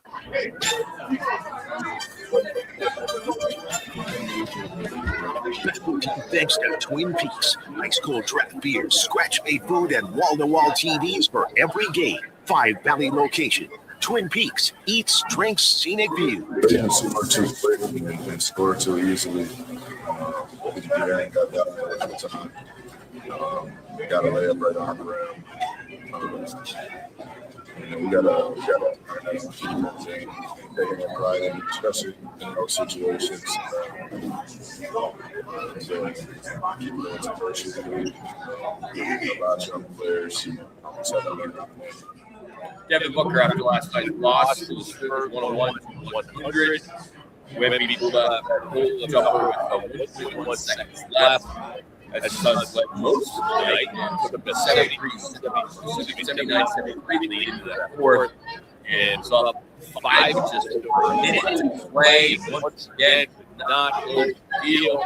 The bright spot last night, Gillespie recorded 24, knocked out 63, one of the best teams of the season. Booker just started at 22. He pulled a big push. Also, another strong around game against 17. Had 7 was there and 7 assists. The story is the same story. Talking about it. Guys next to us are talking about it. Everybody's talking about it. Late night, late game execution. They have control, which they did in San Antonio. They missed key chances, couldn't get the stop when they needed it. And Wemby made them pay with the game winner. It turned the game Phoenix should have won into a very frustrating collapse. This loss kept disappointing. They 2-4 road trip, and they dropped the Suns deeper into that uncomfortable conversation whether this team can be trusted in fourth quarter at all. Yeah, you hear Devin Booker talk about giving up easy baskets, not getting back on defense. That seems to be something you would hope that Jordan Out might have corrected these last 4 games. You lose these 4 in a row. And I mean, you look at the last 4 games, on average, the Suns have lost 114 to 107. So at 7 points, NBA just talking about up by 5 with a minute to go. You can make that up quickly, but they're not. So you're losing on average in the last 4 games by 7 points. Yes, you don't hit the game, but they just got to figure out it. You know, you look at those last couple of matches we talked about, Fox going to the rack that you saw. Wemby go to the rack, the last play, fadeaway jumper by a guy at 7-4. Tough to defend. It's a great shot. But yeah, they got to figure out a way. And the other thing too is to see Goodwin start last night, and then Fleming missed a couple key free throws at the very end of the game. You know, if they make a basket, they're still up by 3. Make 2 of those. You make 1 out of 2. They're up by 2. You might tie the game going to overtime. So, yeah, just to see this team not close, where they were one of the best closers the year they went to the NBA title against Milwaukee. They were third best clutch shooting team and team in the fourth quarter. Now I think their rank is they got to be one of the worst as far as that's concerned. No, I think it's different team. No, I get it, but I mean, as far as clutch at the end of the game, that's what they talk about. Is this team clutch? San Antonio is one of the highest clutch teams, and it goes hand in hand. You know, they're a top team. Game was on the road. They had control. They let it get away. I mean, they were up at half. They were up after 3. They still lose. Just seems like we keep talking about it. They're by 11 with 4.5 minutes to go. Yeah. But I sit there and I see that. It seemed like you're up 10, 11, 12 points with 4 minutes. The way these guys shoot, especially San Antonio, going to Wembley, or just kicking the ball out the box. And you just other shooters, Champagne, is the Champagne? He had a big fourth quarter. But their guys are wide open, so you're not seeing perimeter defense, which you saw earlier in the year, guys getting out of the perimeter defense. Where are we going to put Wemby in 10 years? I mean, you make the argument he could be one of the best basketball players ever. If he stays healthy, I think he could. I mean, he makes it so easy. He's so big. He got the inbound pass. He took it the full. He loves being a guard. He did it from behind his guy. Then he went right to the rack. I mean, you're right. He handled 7-4, the way he handled basketball, and the way he goes to the rack. He goes like 10 feet, 2 steps.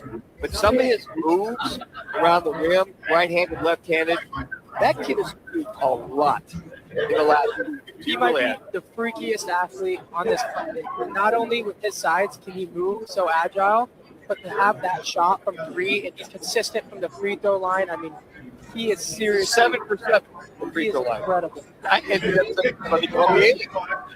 the freak in Milwaukee. But I think the thing where you've seen him grown is his size.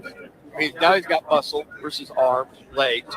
He puts another 10, 15 pounds on, which is movement and just watching him and then watching him in clutch time was very nice. I think he's got a plan, right? If we're going to kind of compare him to be one of the best players of all time, one, I'm not going to still think Michael Jordan is, and you can make that argument, But he's got a little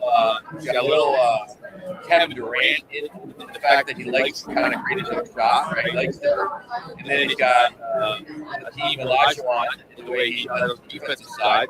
And then I see some Ralph Sampson in him, maybe because of how he looks, right? Maybe some Kareem in there. To your point about Kareem, that fadeaway jump shot, his jump shot, is like Kareem's hook shot. Nobody can block it. Will Chamberlain only guy blocked it ever. I think he did it twice. But I mean, his shot is totally unblockable. But he goes to the rim strong. Now, if you're going to consider him down the road, your point, Roc, 10 years from now. He's playing both ends. He is. Of the ball, right? But you mentioned because you guys had longevity, 13, 14, 15, 18 years. If he could sustain this kind of scoring titles, defensive progress for 14, 15, 16 years, then I think you go, okay, one of the greatest ever was Wembanyama because he did it year in and year out. Now, I think titles have got to go with that as well, too. Oh, no question. I think NBA titles, longevity. I'm not going to be the NBA's best player. No. 10 years, 12 years. He clearly is. I saw somebody say the most terrifying player for the future. I don't know how you guard. I mean, that's one thing. I mean, you couldn't guard Kareem. Olajuwon was unguardable at times. Will was unguardable until later on in years. But I think he can put 25 or 30 on already. Yeah. So if he puts another 20 on, I think stamina and then strength. I mean, he clears the way out. mean, he doesn't really block anybody out. He just goes up with his arm. I think it's funny to watch a guy that big. He wants to shoot three. He brings up the ball. It's like, come on. You know what? His size looks clumsy, but he's not. He moves so well. He's on hustle, because I said to Manuch earlier, the only thing that would hold him back is injuries, being his size, calf injuries and stuff. But if he stays healthy like that, not only is he going to be a multiple-time MVP, they'll win many titles because he is such a difference maker on that court. To your point, 12 for 12 for free throws last night. Yeah. I mean, you think of some of the great big men. Jabbar was a free throw shooter. Shaq was horrible. Yeah. Chamberlain was good initially. That little hand flipper. And I think about the big men, they're not bad free throw shooter, but I mean, he's pure. Well, with His those shot is hands, pure. you think it's hard to grab the basketball. That's why they statistically always have free throw shooters. He is just so silky. But here's the thing: over in Europe, he's in France. They teach these kids ball handling skills. They do basketball school. So when you see guys like him or Giannis, those guys, he came from Greece. He had Wemby come from France. These guys are good all-around players. Look at Luka. Look at the Joker. He spends the off seasons like in Japan and different places around the world working on like balance and different things to help with the size. And he's a freak of nature. And then you're a huge Devin Booker fan. But Devin Booker shoots 45% from the field and 32% from the three. Wemby shoots 51% from the field and 36% from the three. Considerably more. The percentage from the field comes from because he just drops it in the basket over everyone. He makes the 7-footer. There's Nancy. You know, that's what they're that 3-point shot is incredible. The three, you got, So, hey, lad, that guy's really fast. Well, you know what? He has trouble coming out of the blocks. Let him come out with the negative. There's no negative with Wemby, though. Oh, thank you. Okay. Freak of nature. His percentage is going to be small. Okay. He makes them around the basket. He makes a Mark Williams look like a point This guard. generation of kids, Rock, I don't understand. They got to come back with a negative Nancy compliment. After every compliment, speaking of this generation. We're at Scottsdale. Twin Peaks. All right, you can wear anything you want. Yeah, right? We live in an amazing country. You do say whatever. But how do you walk into a bar and it's the NCAA tournament and you wear a Denver Broncos jersey with a Denver Broncos hat, and it's all right. They got you out from Miami. Okay, maybe you're celebrating. You got a pretty good wide receiver. Yeah. Why not? You want to pound your chest in front of everybody. I see guys wearing their Kentucky jerseys and their Arizona jerseys and all that, but you'll see a lot of Denver Bronco jerseys in March. Not at all. Well, just an excuse for him to wear it out and out, Rock. That's it. All right, Kyle Dodd, the ASU radio analyst, will give us his thoughts on the tournament, what he likes, what he doesn't like, as we continue from Roc and Manuch here on ESPN Radio.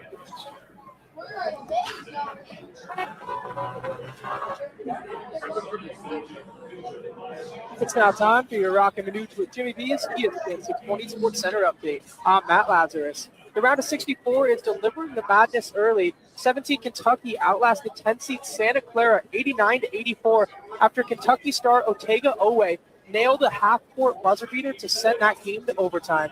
Elsewhere, 2-seed Iowa State dismantled 15-seed Tennessee State, but the Cyclones took a major hit as star forward Joshua Jefferson went down early with an ankle injury and had to be helped off of the court with crutches.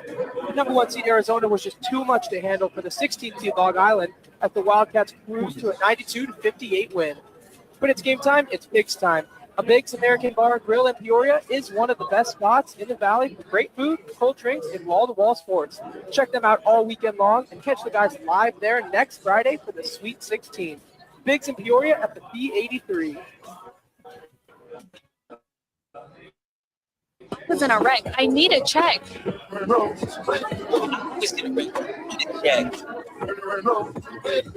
was in a wreck. I need a check. I'm attorney Kevin Rowe. The insurance company's job is to pay you as little as possible. Our job is to get you every dollar you deserve. Call Laverne Rowe today and let's make them pay. Call 977-1900.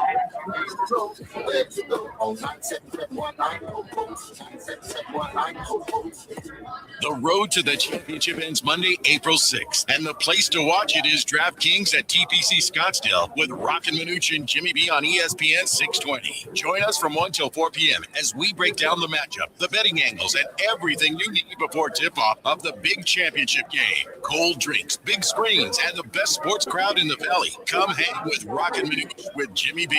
Live Monday at DraftKings at TPC Scottsdale. The championship game deserves a championship setting. Have you ever been to Rodizio Grill? Let me tempt you. Start your Rodizio experience with our hot, unlimited appetizers. Indulge on our award-winning gourmet salad bar with over 35 items. Then, 16 delicious, sizzling, rotisserie grilled meats and grilled items like our tender top sirloin and Rodizio's signature glazed pineapple, as much as you like. Rodizio Grill, the new bakehouse. Located in Mesa, North Scottsdale. Hey, it's Gambo, and I'm here with Stuart Willis, the president of Asset Preservation, Wealth, and Tax. Stuart, I know so many people that retired, they worked so hard, they built up that nest egg, and then they don't realize that they're going to get hit on taxes, even on Social Security. How do you help people like that? Well, here's the thing. I think you're absolutely right. Number one, Social Security tax comes by surprise. People almost always owe money their first year in retirement because they never thought Social Security is taxable. That's why it's important to have a financial plan that includes a tax plan. And how do you do that? You have tax efficient or tax-free retirement in retirement, not just all those 401ks and IRAs. And there's tons of solutions there. As long as I've worked with you, you've always said it's not about how much money you make, it's about how much money you're able to keep. If you want a great plan going forward, call Stuart Willis from Asset Preservation Wealth and Tax at 602-877-PLAN or go to assetpreservationwealth.com. Investment advisory services offered through Foundations Investment Advisors.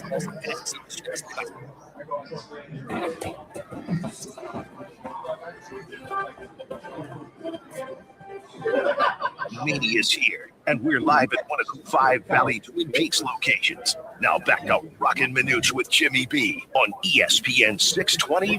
For Devin Booker over his career, a scoring 2 who can play the point as needed.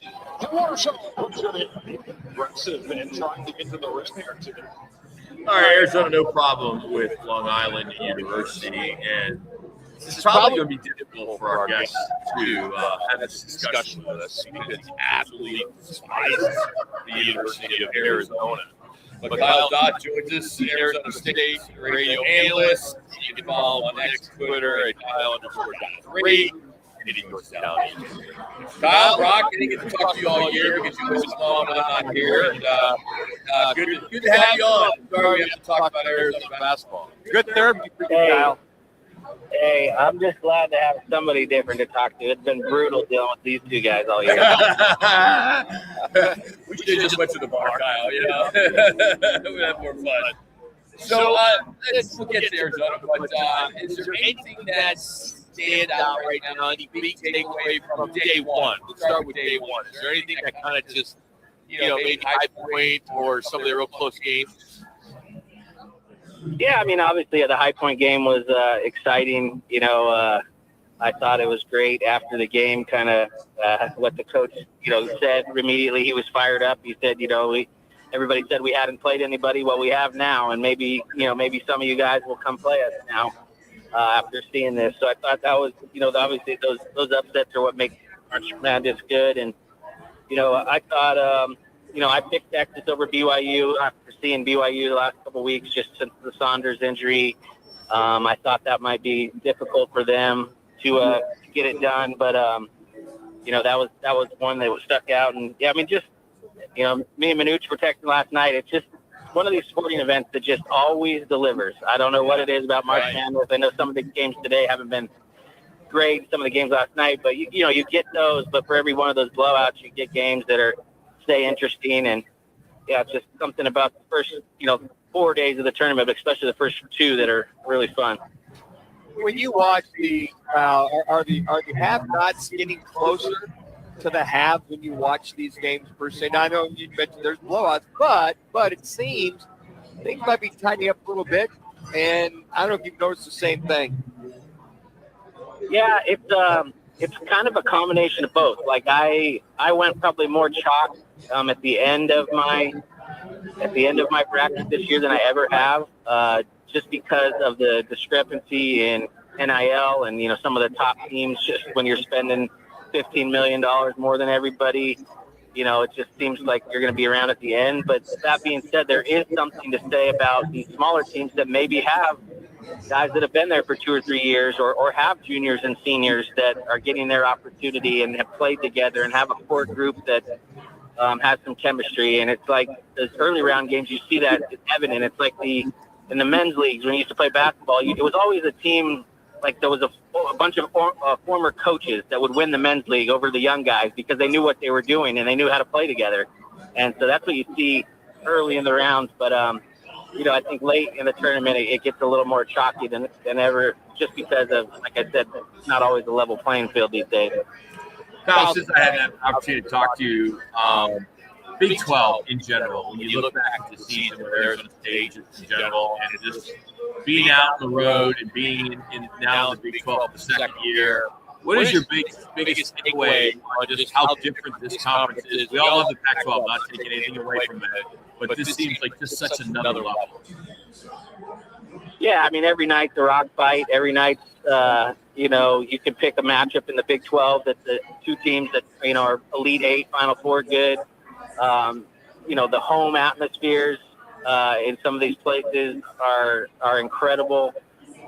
Toughness-wise, it's a little more physical league. Obviously I grew up in the Pac-10 and grew up around it, and I was sad to see the Pac-12 go, but it is kind of cool to see some new cities and appreciate some of these fan bases. Everybody but Kansas State was really cool to be around. The Kansas State people to be around them. Yeah, how do they even into the Big 12? I mean, all their sports are not good. We're going to welcome them to the Mid-America Conference. Yeah. My alma mater is Ohio U. I mean, you guys draw the same amount. Yeah. Hey, what is the best atmosphere on the road in the Big 12? I mean, all of them are really good. I obviously, Fog Allen Fieldhouse is incredible. Yeah. I've been there, before, but I would have a hard time putting many things above my experience in Ames, Iowa a couple weeks ago. I mean, Iowa State was just from the game management and game day experience. So the way they coordinated what T-shirts each section, they did kind of a checkered section. Honestly, the crowd was very respectful, but just very, educated and when to stand up. And, it was really cool. But, all of them. Texas Tech was incredible. I mean, last year we went to Cincinnati. Like I was, dogging on K-State, but obviously I'm kidding. They have a great atmosphere there. And, we know what's in Tucson. We've dealt with that for years. But it's just been a really cool league in the sense that I don't know that I ever would have gone to Morgantown, West Virginia to watch a game and, just go experience some of these new cities. It's been fun. And then, Kyle, with that, how is the Big 12 competition translated, not only with the conference tournament and then now in the NCAA for the Big 12 teams overall? Man, in fact, I thought Tech was very impressive even without Toppin. You watch Houston, usual suspects that you see. But how does this competition prepare them moving forward into the tournament like now? Yeah, I just think style of play, what the Big 12 does, it usually travels well. Toughness, playing defense. I do think that, every night, like I said, being an absolute brawl, some of these teams, they run the risk of, are they healthy at the end of the gauntlet that they just did in the conference tournament? Are they fatigued? They have that may be a challenge, but, with the coaching as well. I mean, when you got guys like Kelvin Sampson and Bill Self and TJ and Tommy Lloyd and these guys in the league, they're well prepared and they're well coached. So, I have a lot of the Big 12 teams going deep in the tournament. And you watch UVA all year long like you did. You watch them twice this year. The Devils really gave a couple really good games. Just watching them with these three young guys in that lineup all year long, Kyle. Number one, what sustains this team, and how much have these three young guys grown through the year? Yeah, it's been incredible. You see these guys, on the biggest stage every night performing, and I think it's a tribute to the senior leadership that they have. It's a combination of both. They have some veteran guys. They have a really good, player of the year, senior guard to lead the way, and you kind of just let the young guys do their thing and just use their gift. And then the leadership and the toughness is provided in other areas. But it's been pretty incredible to watch them do their thing. That being said, I hope they have their annual disappointment, but I think, to be honest, it'll be tough to beat U of A this year, in my opinion. So, Kyle, as our world changes as ASU basketball fans, with Bobby Hurley being out, What type of coach would you like to see? What a younger coach, older coach? I don't know how to really ask it, but basically, who would you like to see running? Not particularly particular player or coach, but the type of style. Yeah, I mean, it's I told the guys the other day, I think it's got to be a combination of things. I mean, ASU, just honestly, flat out is just behind in the NIL game. That's why I thought Bobby did his best coaching job this year. I thought with what he was, playing against and what he was able to grab and kind of capture some guys that really were underdogs and play well against some big-time money rosters. I thought it was great, but I think the new guys got to be able to coach the game and stand down the sideline from the guys I just mentioned, the legends in this league, but then also be able to stand out in front and fundraise with Kenny Dillingham and Molly Miller and JJ Van Heel and all the young, energetic coaches that we've been able to hire. And Graham's done a good job of, kind of rebuilding that athletic department. So I think it's got to be a combination of both. We've tried a lot of different things at Sun Devils, and I think, for this actual hire is probably the hardest of all because the landscape's changed so much outside of the court. It's going to be interesting. And, you guys know me. I'm like I joke around. I'm kind of the Don King of ASU athletics. I'm going to support and rally the troops and do whatever I can to help. But we'll see who they hire. What do you feel is the number one priority when that coach gets here? To just retain Job, make sure he stays? I mean, aside from that, recruiting world is kind of on hold for the Sun Devils right now as well. Yeah, the portal opens pretty quickly here. I think it's the 7th, April 7th. So obviously the new coach has got to, attack that. You're going to have to rebuild the roster, even if you retain a couple guys. But I do think a priority would be retain anybody that wants to stay. I would take anybody that's available to stay. Santiago True is a sophomore. Anthony Gravovich is a sophomore. Noah Mayusin is a freshman. Jop's a freshman. If you could get a core group that then add some pieces through the portal, you have a chance to be good in year one. That being said, it's going to be tough because you got to fundraise. You got to figure out a way to get some money and get some guys paid. Because after seeing what Jop did this year, I know there's reports on what he would be willing to stay for, and everybody's saying, "Oh, I think he could do that." Well, it only takes one school like Kentucky to offer him $5 million, which will happen. Yeah. And it's just going to be tough because he's that gifted. He's that, raw still. I mean, he's an absolute. He's going to be a lottery pick next year if he stays in college hoops. So I think it's going to cost a lot, but so that coach is going to have a little bit of an uphill battle raising the money. But I think if you could keep some pieces and add some pieces around the portal, you could be competitive. Kyle, great stuff, buddy. Appreciate you coming on all season long. And thanks for seeing this happen because it's a great point with the transfer portal. Just a couple weeks away, somebody in there. So I'm sure we'll hear something fairly soon. So we'll keep our fingers crossed it's the right fit. So thanks as always, Kyle. All right, guys. Anytime. Have a good one. You too. Kyle Dodd joining us here on Roc Manuch with Jimmy B here on ESPN Radio Phoenix. Appreciate his time. We didn't go too far with Arizona basketball with him, so that was probably good. You can follow him on Twitter at Kyle_Dodd3. All right, we're going to do some football. As Pittsburgh isn't just hosting this year's NFL draft, they're reshaping their entire city around them. Their kids aren't even going to school for 2 days. the city schools are shutting down for the draft. We're get into that once President Trump signs an executive order aimed at protecting the Army-Navy game if the college football playoff expands. I'll tell you what that means, why it matters, as we continue from Twin Peaks, Scottsdale. Game on Peoria. When it's time to eat big, drink cold, and watch every play, Big's American Bar and Grill in the P83 district. Big's is serving up huge portions of your favorites. Burgers, wings, nachos, plus a full bar and TVs everywhere you look. And don't miss happy hour Monday through Thursday, 3 to 6:30 p.m. with $2 off well drinks and $2 off domestic drafts, plus daily specials all week long. Bring your friends, grab a seat on the patio, and settle in for the game. Big's American Bar and Grill, where Peoria comes to play, eat, and watch.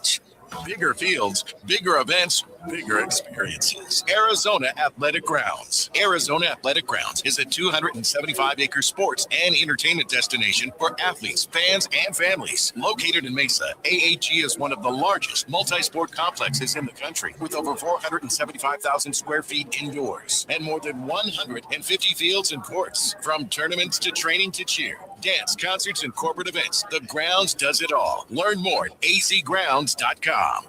Swing into Vans Golf Shops by Worldwide Golf for Titleist limited time loyalty reward and promotion. New special order any 3 Titleist Pro V1, Pro V1X, or Pro V1X left dash or APX dozen golf ball. You'll get another dozen free. Golf with more speed and shorthand control than ever before with the #1 ball in golf. Vans Golf Shops by Worldwide Golf, trusted by golfers since 1963 and home to the legendary 90-day 100% satisfaction guarantee. Get there. Let me remind you, Thursdays are where the weekend starts at Twin Peaks Restaurant. Grab an ice cold Bud Light or a refreshing Michelob Ultra and catch wall-to-wall sports on massive TVs everywhere you look. Big games, cold beer, made from scratch food. Start your weekend early with Bud Light and Michelob Ultra. Thursdays at Twin Peaks.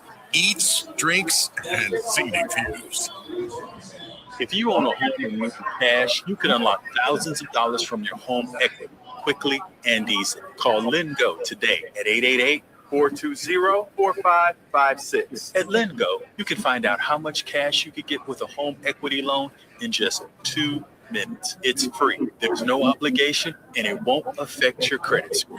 Use the money for anything. Pay off high-interest debt, make home improvements, or just give your budget some breathing room. Best of all, you keep your low mortgage rate while you're getting the cash you need. See how much you can get to. Call 888-420-4556. That's 888-420-4556. Or visit lendgo.com. That's LENDGO.com. Homeowners nationwide are doing it. Now it's your turn. Call 888-420-4556 today. You got where homeowners go to get cash. 888-420-4556.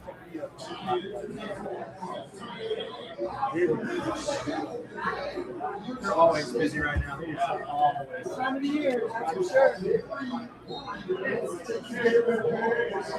Back with you thanks to Twin Peaks. Ice cold draft beers, scratch made food, and wall-to-wall TVs for every game. 5 Valley locations. Twin Peaks. Eats, drinks, scenic views.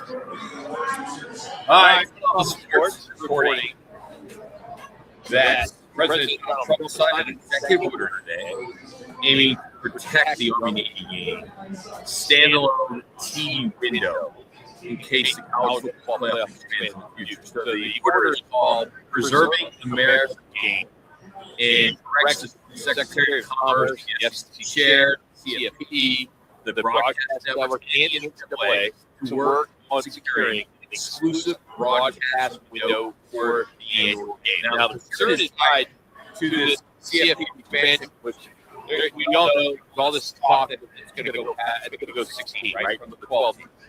In Army, it is played the weekend before the playoffs begin. But if the field ever grows to that 16 or 24, then those first round CFP games will have to land on that same weekend, which would then cut into the Army spotlight. So, front office reports saying that it could hurt the game's business value, could even create participation complications if Army or Navy were ever into the playoff mix, which has happened. Then one important detail, though, Trump has previously suggested locking in that second Saturday of December, specifically for that game. The executive order that was signed, they signed, actually does not spell out date. So that gives the CFP, gives the team guys flexibility to kind of work out the solution. Expansion eventually happens. So we all know it's all about timing. But the CFP, this committee, not agreed on keeping it where it is until this season. The earliest they can change next season. So in other words, this is less about any immediate scheduling. Price is more about getting in front of it.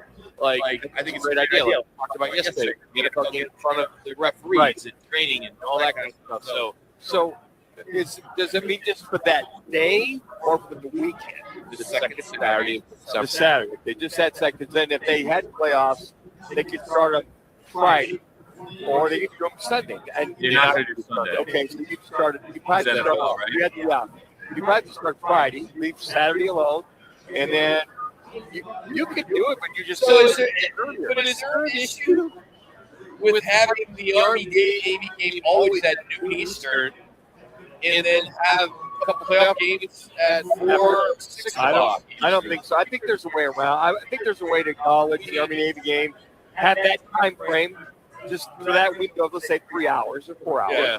And then to your point, you can start 4 or 6, or you start Friday. They play Friday during the year. Yeah, they play Thursday, Friday. They play Thursday, Friday. And if you're in the MAC, you play Tuesday, Wednesday, Thursday, Friday. But I think you get exactly. But I think you could look at a Friday, or you could look at after, I don't know, the 4 o'clock Eastern window, whatever it is, that they can have. I respect that. If there's a 4-hour window, we acknowledge our the Navy, the Army, and after that, you go from there. But as long as it's not, if he's meeting that whole Saturday, then you're going to have a conflict. You're going to have to play Friday. If you start that a week earlier with the expand the playoffs, that's the only problem I can see with Friday. If he wants the entire day, or is it the window? So there's going to be some clarification for that. And I think negative with this. No, I don't see anything really. I mean, if you acknowledge that window, there's no other college games going on. You've got that window for the Army Navy game.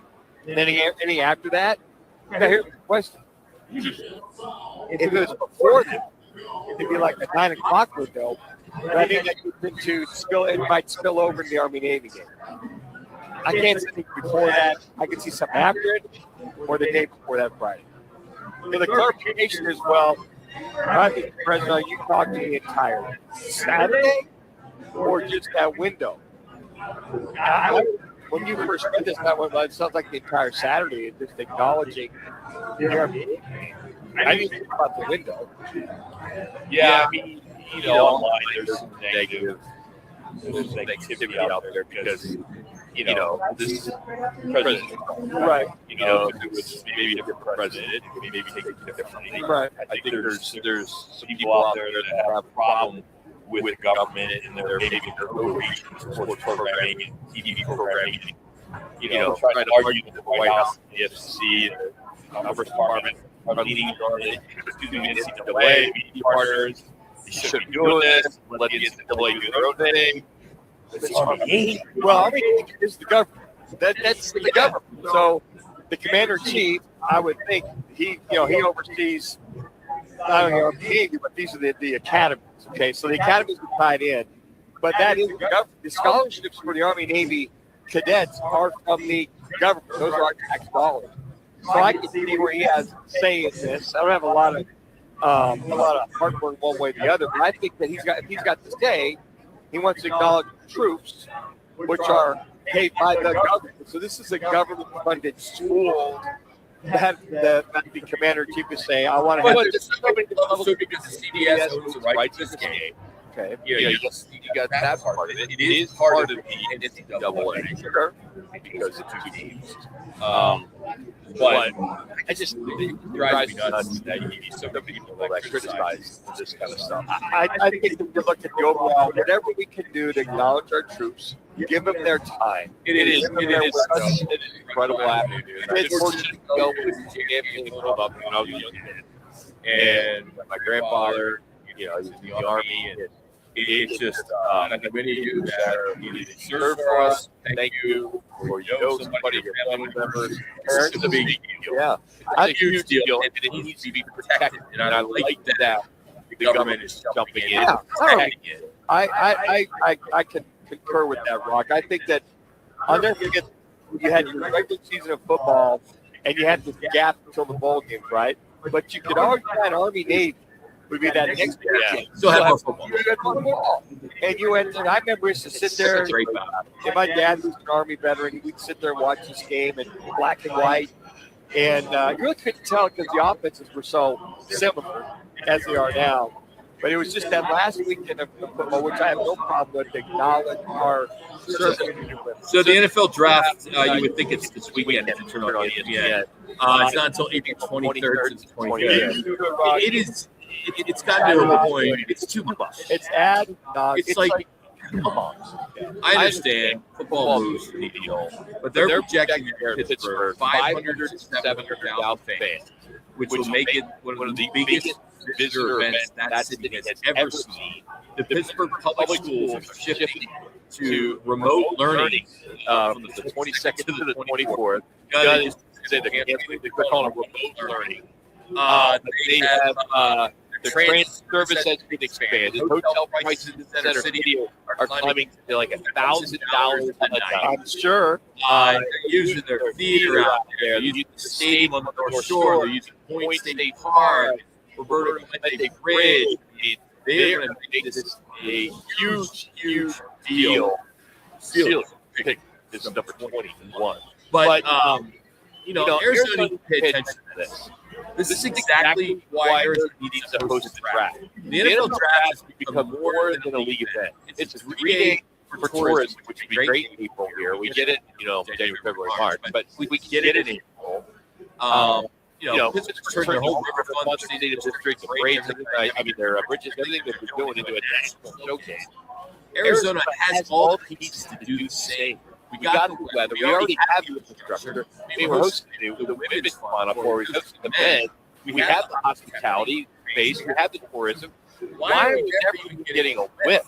That's interesting because you don't even get a whiff. I mean, help a team that never gets to the playoffs.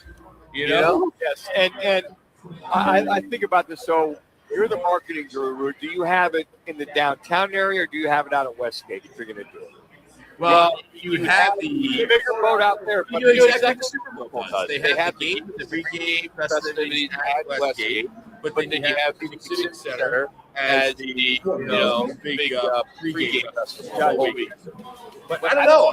There's people lots smarter than us that can figure out a great place to do it. I mean, where can we hold the most amount of people? I think Westgate. Yeah, I think that'd be the key there. That'd be fun. I love this because we did that. Personally, I wish we could figure out a way to use Tempe. Use Tempe Lake, incorporate the stadium. I don't know, man. All I can say is we had a blast in Nashville. We were down there for that. That was amazing. Had a little too much fun. Football 50 is powered by Right Toyota. The right price, right selection, always the right dealership. Head coach Mike Adras will join us. We'll talk to him about what's going on. CC and Laz get the keys at 3:15. Get back at us. We call it Producer Pass. But next, we'll get you caught up to the minute with all today's NCAA action. It's Roc Manuch and Jimmy B at Twin Peaks in Scottsdale. T-Mobile has an exclusive bundle for customers 55 and up. I'm Sarah Bowl. Yeah, I'm Frank Bowl. A reliable network is key for us. And with T-Mobile, it's been wonderful. And going to the 55-plus plan saved us so much money. A lot. And that's important. Trying to keep costs down. The home internet's been perfect. It's fast. It's quick. The setup was so easy. It took less than 15 minutes. It was like, if you want simplicity, coverage, reliability, you want the whole package, T-Mobile has it.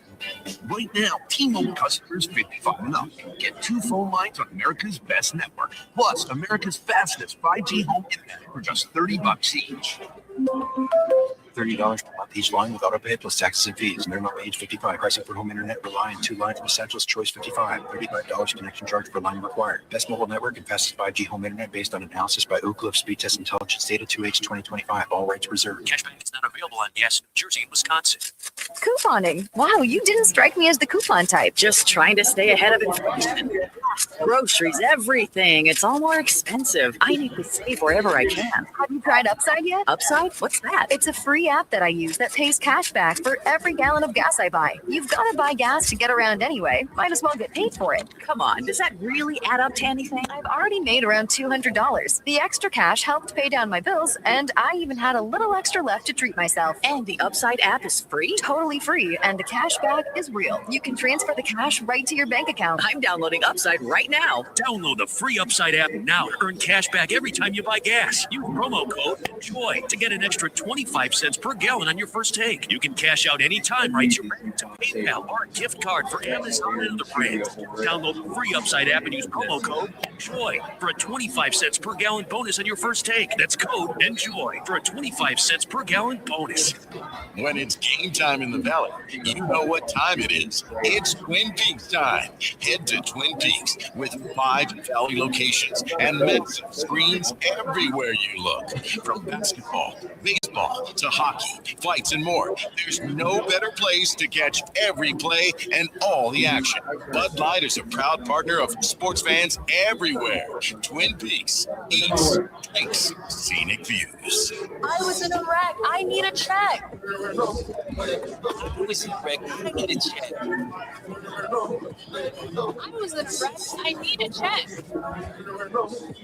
I'm attorney Kevin Rowe. If you need an auto accident, you're trapped. You need to call the best law firm that has experience to get you the best results. Call 977-1900. That's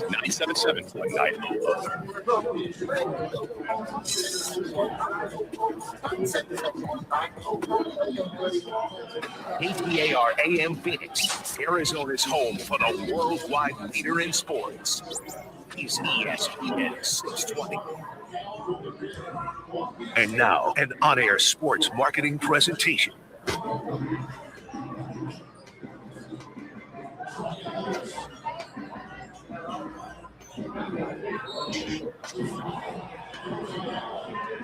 It's Roc and Manuch with Jimmy B. Now on ESPN 620, 98.7 FM HD-2, and streaming live at ArizonaSports.com. The guys are powered by the law offices of Lerner and Rowe. In a wreck and need a check? Make one call, that's all. 602-977-1900. And now on your ESPN station in Phoenix, ESPN 620, Roc and Manuch with Jimmy B. Won't let Bell get it, but Vasar can't guard him out there.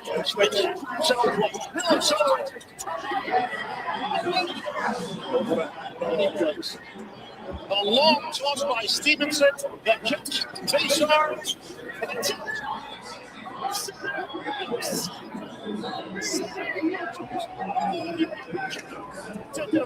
North Carolina in overtime, 82-78. All right, welcome back to the tournament test. If you took a long lunch, you may have missed some chaos, depending on who you had your bracket. But day 2, round 64 is looking to every bit of the match moniker. Let's get you up to minute to recap. Let's find out what's currently going on as the brackets are busted. Giants have advanced. Number 7, Kentucky got by Santa Clara in overtime. That was the match of the day.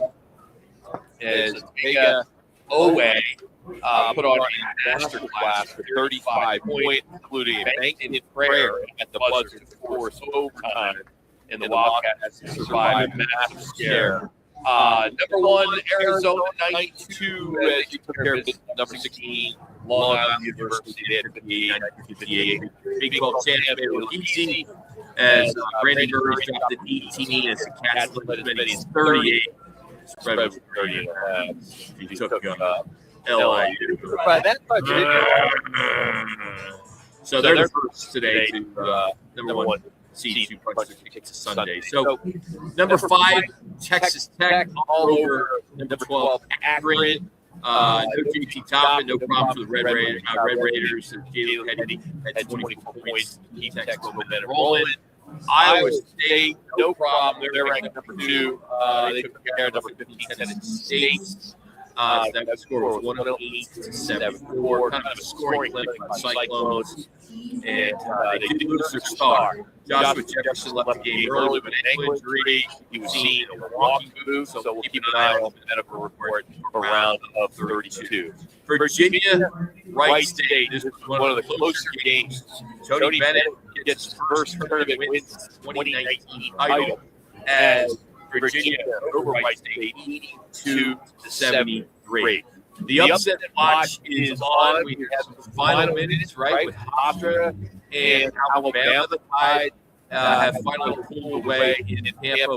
That game was pretty close as Hofstra was making them sweat there for about 35 minutes.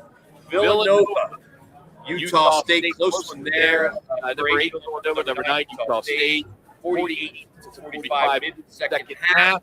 This is a heavyweight fight in the West. It is a one-possession game with nearly the entire second half as the winner gets a date with Arizona. Number 6, Tennessee, 38. Miami of Ohio, 29 is halftime as the Vols defense suffocated the Redhawks early. But Miami stayed alive in this one because they're just used to those threes. Coming up a little bit later, the night session kicks off with a toss-up with Clemson in Iowa, and then Purdue with number 15, Queens. So look for the upset as Purdue likes to lose to ICTs in the tournament. All eyes are on Brandon Smith. He just needs 2 more assists to break Bobby Hurley's all-time NCAA record. So got 8 more games to go before the night is over. And sad here that Joshua Jefferson is injured. He's a heck of a player for Iowa State. Huge loss for him. And I doubt if he comes back this week. I hope he comes back next week. They get by this weekend. I mean, he's been the guy down low, the stalwarts. Monchelovich, their outside shooter, their range threes, had a hell of a game, really good game. I think games this afternoon or tonight, you're talking about, right? I think Missouri, Miami will be a pretty solid game. UConn Furman, they should handle business there. KU, California Baptist. Haven't followed California Baptist whatsoever. The team out of Riverside, we want to know exactly where they're at. And then pretty much UCLA, UCF, 7 versus 10. UCLA banged up a little bit, but UCF should make the run. I think that'll be a good game. And then St. John's, the Johnnies versus Northern Iowa. Low-scoring teams, tough defensive teams. I don't know, the first one to 65 wins that game. And we've seen those. Thank God for the shot clock. Nowadays, they're forced to get it off within 25, 30 seconds. So the storylines that are dominating the airways right now as we head into the Friday night slate. This is pretty cool. The banker in Birmingham, that refers to when Kentucky taking away that desperation shot. And the banker, and of course, the banker in Birmingham, that could stick, depending on how far Kentucky goes in this tournament. The Big 12 bittersweet blowout, that is, of course, Joshua Jefferson injury. Massive 108 points by the Cyclones today, but seeing him in crutches and walking boots is not good at advance. For Arizona, the state aid is what they're saying to the selection committee, while the other seeds have sweated. You look at Alabama and Kentucky, number 1, Arizona, their opener, it was easy. It was basically like a close-door scrimmage there in San Diego. And Brandon Burries looked like the best player on the floor. Arizona looks like the most complete team in the rack through the first 24 hours of action. And, of course, one of the storylines I mentioned just a few minutes ago with Bobby Hurley, the record, the NCAA record he holds for a career in assists could and will be most likely broken tonight against BC. You watch U of A, had a nice little business game. To your point, nice scrimmage. Burris comes out, hits the first 3 threes in a row. What a great night. He had 4 for 5, this young man. And Bradley didn't need to score much. He had 7 points, but they have 4 guys in double figures. Cole Pete looks like he's healthy. Looks like he's hitting on all cylinders, not that leg injury with the 15. So, yeah, U of A just kind of came in, business as usual. Road trip, go get it done, and just played 53 points scored that first half. So Suns big loss last night. They couldn't close it. Another challenging day, challenging night, as we are getting tired of talking about the fact that this Phoenix Suns team just cannot close the deal. And it's just unfortunate as a game that they won. They were up at half, up in the third, and here they are. Just the same problem, same ending. They can't close. Leading by 7.5, leading by 3. Still lose by 1.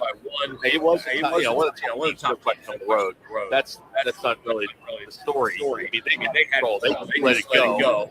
When they face these guys that are big, Wemby, he's top. He finished 34 points, 12 boards. He hits that game winner. But you can't let him get the ball.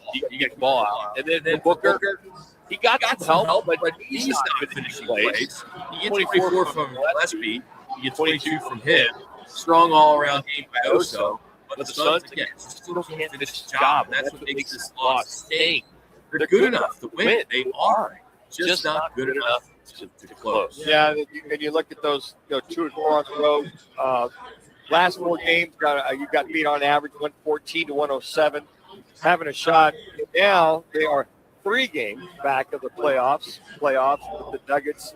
And the Nuggets, look at them, they lost. The Suns losing 4 in a row, 3 games back. Clearly they don't make the play-in. That's not going to be an issue for this team. But again, it's just not getting the stops. You're up by 11 with 5 minutes to go in that game last night. You knew that San Antonio was going to make some kind of a run, and they did. Wemby, Fox, Champagny got on a roll and hit a few shots. But they just couldn't stop this San Antonio team up by 5 with a minute. Hit a big 3. Get a couple down low, and then obviously at the very end of the game, Fleming missed 2 key free throws. I mean, the rookie kid's playing really, really well as far as clutch shots are concerned, clutch free throws are concerned, which we talked about in the NCAA, getting those clutch free throws at the end are going to be the key and lessons learned. But come back. You're red off to get blown out. Yeah, I know that. Yeah. It was our stupid It's Your Call question yesterday. Yeah, it was the worst It's Your Call question we had in probably a year. They were at 6-2 at the beginning of the game. Yeah, you're up. 41. They're going to lose by 30. I just was very, very curious to see how these 3-point shooters could handle Tennessee. You always think that a team who's the guy in your that could be Scottsdale. I need the what is that? LSU. What's that? West Illinois, North Carolina, first round in the women's bracket. Instead, I'm looking across the restaurant to watch Utah State. It's like, I mean, excuse me, man. Can you put on the please and thank you for the women's tournament? I will tell you, being a bar owner, one of the biggest challenges is making everybody happy when it comes to multiple sporting events on. When you only have 4 TVs in your bar, it's very difficult to please everybody. It sucks. Jimmy B probably called and asked for this game to be on. Yeah, Who loves this women's basketball? All right, we are out here at Twin Peaks. Of course, there's $5 vacation, and nobody does happy hour like Twin Peaks. Nobody going on now from 6 o'clock, and they do reverse happy hour at 10. You got tequila, cocktails, premium bourbon, the top shelf spirits, our ice balls, the local craft beers, of course, Bud Light, and Big Global Ultra.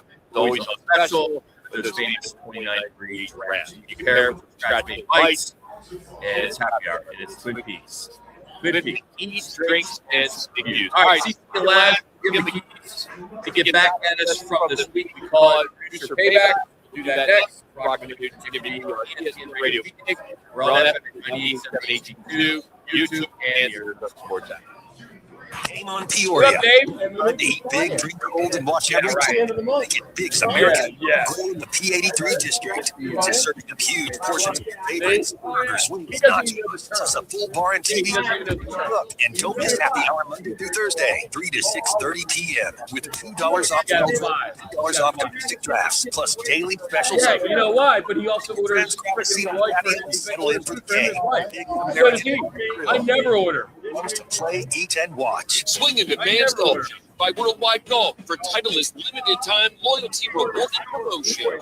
Special over any 3 Titleist. The lads, these are the ones that started this company. X left dash or AVX dozen golf ball. You'll get another dozen free. Golf with more speed and shorthand control than ever before. With the #1 ball in golf. Fans Golf Shots by Worldwide Golf. Trusted by golfers since 1960. I see him tomorrow. I'm going to just say I'm done. I'm firing your desk. 100% satisfaction. Firing your desk.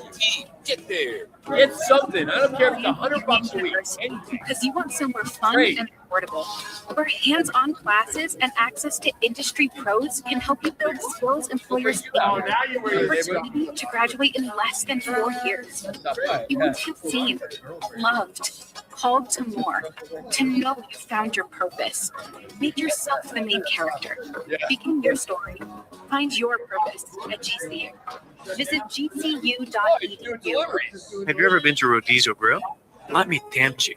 Start your Rodizio experience with our hot, unlimited appetizers. Indulge on our award-winning gourmet salad bar with over 35 items. Then, 16 delicious, sizzling, rotisserie grilled meats and grilled items like our tender top sirloin and Rodizio's signature glazed onion, as much as you like. Rodizio Grill, the Brazilian steakhouse. Located in Mason and North Scottsdale. That's the ease at which you get information. You want it, you get it, like that. Ask your phone. Smartphone. You're always connected and informed in real time. No waiting. So if you're diabetic and still using finger sticks to read your blood sugar, what are you waiting for? Knowing your blood sugar levels instantly is important for managing diabetes. I got to figure out what our at 888-665-0696 to learn more about continuous glucose monitors, a real-time instant method to track your blood glucose. US Med is an approved provider with over 1,000 private insurers. And the best part, call 888-665-0696. And we'll give you a free insurance benefits check today. Yeah, I mean, I'm in that mode now. 665-0696 today. That's 888-665-0696. And manage your diabetes as easy as I've been herniated disc for, I've been a doctor for three and a half months. Watch out. So It's I got one more week. Haven. So. Oh, happy birthday. Is it today? I missed it. CC at last stepping out. Dude, I'm sorry. With the guys. It's his birthday. He laughs at a little chaos. It was like the 12th or 13th. Now back to Roc and Manuch with Jimmy B on ESPN 620 and 98.7 HD-2. Let's round the boys out. Yeah, the thing is, over the last 2 weeks, we haven't really had to give the kids the keys because there haven't been any mistakes. Even Jim's been doing well. Absolutely. And even this week, we only have 3. Yeah, I mean, what that is, you guys are late because there's more. You could have had 7. I mean, Jimmy got one. Jimmy got pummeled. You got pummeled. I got one. I got pummeled. I mean, it's like the whole guys got to step up. We've got a lot of the archives. That's great. Yeah, they were good. How good are they going to get archives? So they're saving them for like an entire show. That's not going to happen. We'll play it on Christmas, right? Yeah. We used to do that. We used to do those shows. Now just flip over to ESPN National program. CJ and Gamer, they couldn't wait. So much work. All right, we're going to catch up with former NAU basketball coach Mike Ages in about 12 minutes or so. But in the meantime, this is where, as I mentioned, we give these to the boys, lads, DC. All right. So you guys heard this, or you guys been looking at it? CC, take over here. Start us off. He's got seniority. He's the producer. Here's the producer. So that's good. You have respect for your elders. You know, Roc, you made a good point there when you said we only had the 3 cuts. You guys have been playing it pretty clean. It gets tough to get you, Roc. We only get like 2 or 3 chances to get you a week. And sometimes you're really clean. You're really clean. So you are a pro's pro. I didn't hear you. Say it one more time. Somebody was saying hi. What did you say? Oh, I was giving you credit. I said you're a pro's pro, and you know you're really only in 2 to 3 times a week. So it's hard to get you. It really is. I need to play more. Well, I think what we're going to do is at the end of the year, Matt's going to get you a really good montage of all the names that you've butchered throughout the year. That's all you have to do. is just give me somebody's name to pronounce, and I won't be able to do it. Well, we're going to do the Iowa State forward. Minenovich. We got a couple today. Brandon Smith, Braden Smith. Oh, I said Brandon? Both times. Brandon. I knew Brandon. Is there a movie or something with Brandon? Milan Chinovich, right? Mom Chilovich. Brandon. We were waiting for you to make that shit, man. Yeah, that's right. Why are you guys going to correct me? I didn't say it. You got to say something. They did. We got a time. I think a lot of people make that mistake. Yeah, I'm sure. Not like I think a lot of people make that mistake. Well, somebody that we don't expect to make a whole lot of mistakes, guys, is our Associated Press voter that we have on our team, Jimmy B. And I wish he was here because today he was loaded up with a bunch of stuff. Talking about being loaded, this was his AP analysis about the puff pass. Known for partaking in the marijuana up there, right? I used to grow it. Okay, so pass, puff. Explain that. When you're in college and you go to parties and you're sitting around, the music's blaring, and then somebody So lights puff, up. pass? Yeah, you get 2 puffs, And then you pass. and then you pass So to the next person. Did they always say you used to Bogart? I mean, were you that guy? You'd be puff. Apparently, Dylan Brooks was last night. He just kept pumping. He didn't pass. Jimmy was a pothead. Oh, I told you. He's from Oregon. So, yeah. What do you mean? Everybody. Why do you think he says some of the things he says? Because he lost his mind. Is that the resident? Yeah. Exactly what it is. Next up, Jimmy B again. He had a slip up last weekend called Eastern Washington his Eagles, which I love because no one bashes on B more than when I say my Chicago Bears or we as the Arizona Wildcats. So we made sure to immediately timestamp this one. All right, Mitch. I'm sorry it had to be my team. Actually, it's not my team. It's the school I went to. He did it. I did. That's why I had to correct it. You get that on tape. His team. I know I had to Mr. correct Journalist. it. I did. Yeah, you did it. My journalistic integrity just Down went out on the the tank. window. He really went my Eagles. Every time I say we, when I say the Chicago Bears signed someone, or we as an OOP in the Arizona Wildcats, I say, hey, I'm not on the team, but I feel like I'm a part of their identity. I root for them. I went to Arizona, so I said, Jimmy B, we will make sure. And I say, my K-State Wildcats, I said, I'm a Phoenix Suns fan. Oh, you guys have no journalistic integrity. As soon as he said that, we jumped right on it. Take that one, Jimmy B. Yeah, they're your Eagles. I said, well, if you had a team that was actually good in college, you'd have more of my football team or my Eagles. Exactly. All right, and then this last one here, this was Manuch just having a little bit of a brain fart, accidentally called Jimmy B Roc, but Jimmy B wasted no time to make sure everybody knew the difference. Up and down the court, under control today, Roc. He was under. I mean, Jimmy, can you tell me it's under control, Jimmy B? I'm better looking. Under control today. I know. Just a quick little subtle jab to you there, Roc. You said he's better looking than. Dude, he's 5'3". Short. You should have timestamped that we actually proved Jimmy's no more than 5. On his tippy toes, On next his, to your on his sister. tippy toes, next to my 5'3" sister. You know, he's like a chick. Every chick is a woman. They all say they're taller than they really are. I mean, he's just he's a little guy. Yeah, he's a little fella. He was the official. Man, he's got the pipes though, man. You would never, if you just heard him, like I've had friends above me, dude, who's the guy on show with big voice? That's Jimmy B. He's a big dude. No. He's just a little guy. I remember when he first started, the guy goes, "Oh, man, he sounded so much taller than he is." With that voice. All right, so that's it, guys. Nice We got some good stuff yesterday on the show. You guys are bashing Jimmy B, so we're going to get that out in the next couple of weeks. Why did it take 2 weeks to do this? This is supposed to be. No, there's no. Unlike the guys down the hall, we're a one-man show most of these days here back here. We're a little under. That's fair. Put it in writing upstairs. It will. All right. Nice job, guys. Dennis Rodman is headed into the WWE Hall of Fame as part of WrestleMania weekend in Las Vegas in April. And he had a WrestleMania short. I mean, it was part of that WCW run back in the late 90s. Of course, we crossed over with the NBA, part of that, Bulls media, big snowback in 98. we skip practice during the NBA. I remember that. To the fear of WCW. Oh, man.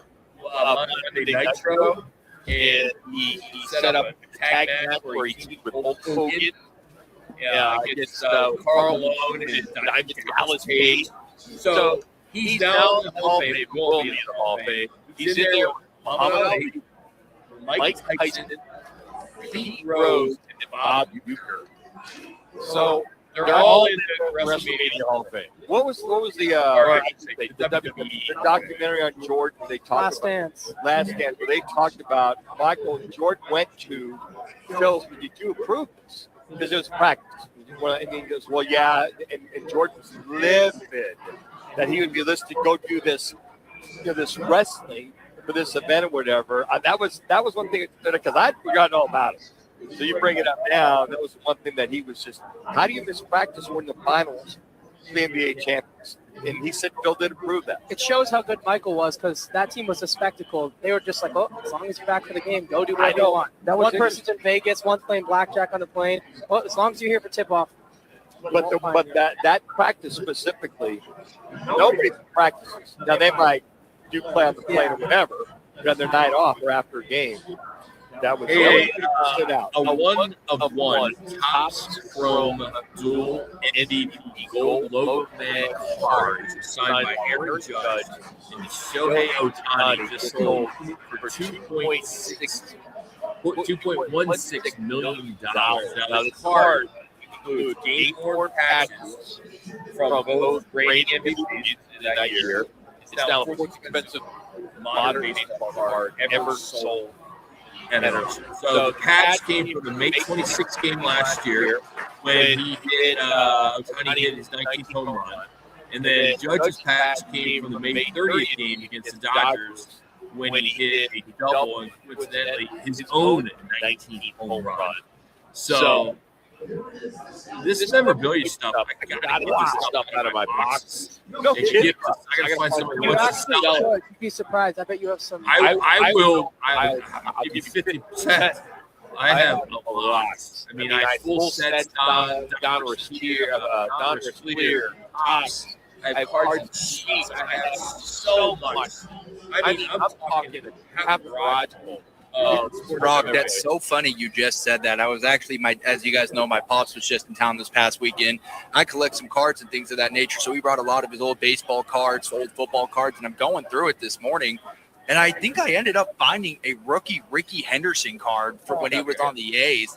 I don't know what it would grade at, but I believe it's a pretty rare card. So you'd be shocked with some of these collectibles you could find. No, I mean, I have multiple Pete Rose rookies, Henderson, Rod Drew, Thomas, and Barry Bonds, and a lot of Schmidt, the Philly guys. Anybody that played for the Phillies, Steve Carl, some of the big guys like that. But it's like, what do you do? You want to go and you want to go through them. Request the time. I know there's companies out there that you can just take it and then they're giving you praise. Yeah, they're going to give you, okay, I'll give you $5. Even though you make 310. It's not a major dividend over there, Roc. I know. I think that I saved it. I have every SI like 15 years. Every sport, every baseball digest, every football digest. Which why did I save that from as a kid? Remember the newspaper, the National? It was a sports-only newspaper. It was awesome. I remember Sporting News had their. This was the Daily. I believe it was called the National, and it was only sports newspaper. I don't remember that one. The National. I remember the Sporting newspaper. And I used to send them the SIs. So my mom got tired of looking at them. In my bedroom, I had a big stack. Ended up tossing a lot of them, and then. If you had, I know some guys just try to get their SI signed by whoever's ever on the cover. And there were guys that were going, hey, I've got the first cover, which I believe Muhammad Ali was the first cover for SI, I believe. And then on top of that, a lot of guys used to try to these shows. They have an SI section, and they would have the cover, would have the whole magazine, and they had to put it in a case. if it was signed. That was kind of a thing. That's the one thing that's sad about this generation is the digital and social media stuff like that, and collectibles aren't as prevalent and common anymore. I think that was really cool when I was younger, when you guys were younger. Well, Roc and I, we did a couple of shows that a guy out in Mesa, recollect, where we did a couple remotes out there. The one, he's a big guy from Mesa, had some really nice. I still got a lot of that. Do you remember that?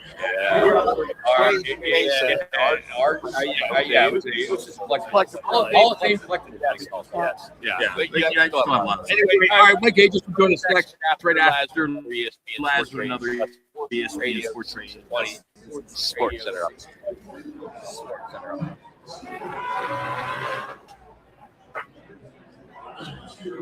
It's now time for your Roc and Manuch with Jimmy B's ESPN 620. Yeah, it was the national. The round of 64 is delivering the package early. Frank DeFord was the editor. Outlasted 1990. 89 year. After lucky start, Otega Owe nailed a half-court buzzer beater to send that game to overtime. Elsewhere, the 2-seed Iowa State dismantled 15-seed Tennessee State, but the Cyclones took a major hit as star forward Joshua Jefferson went down early with an ankle injury and was later seen in a walking boot. The 1-seed Arizona was just too much to handle for the 16-seed Long Island as the Wildcats cruised to a 92-58 win. This ESPN 620 Sports Center update is sponsored by Twin Peaks. Catch all the NCAA tournament action today and this weekend. Plus, join us next Thursday at Twin Peaks Tempe. Wall-to-wall games, ice-cold 29-degree drafts, scratch-made food, and the best game day atmosphere in the Valley. Twin Peaks, eats, drinks, and scenic views. Nobody does happy hour like Twin Peaks. Nobody. Whatever you're craving, we've got it. Tequila cocktails, premium bourbon pours, and top-shelf spirits served over ice balls that hit just right. Local craft beers and handcrafted whiskey cocktails, yep, all here. And with 5 Valley locations. And don't forget the teeth-chattering 29-degree drafts we're famous for. Pair it all with scratch-kick bites that actually satisfy. From shareables to hearty favorites. When it comes to happy hour, Twin Peaks doesn't play. Twin Peaks eats, drinks, scenic views. Another Arizona storm season's rolling through.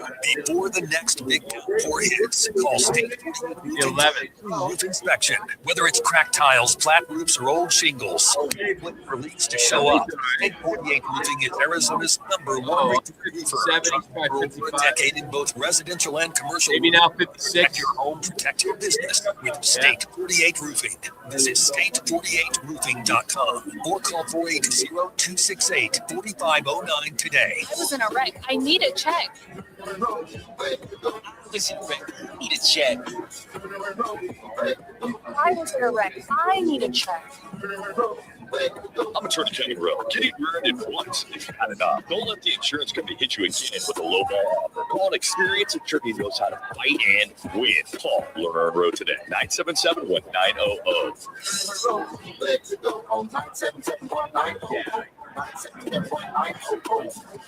The road to the championship ends Monday, April 6th. And the place to watch is DraftKings at TPC Scottsdale with Roc and Manuch and Jimmy B on ESPN 620. Join us from 1 till 4 p.m. as we break down the matchup, the betting angles, and everything you need before tip-off of the big championship game. Cold drinks, big screens, and the best sports crowd in the Valley. Come hang with Roc and Manuch with Jimmy B. Live Monday at DraftKings at TPC Scottsdale. The championship game deserves a championship winner.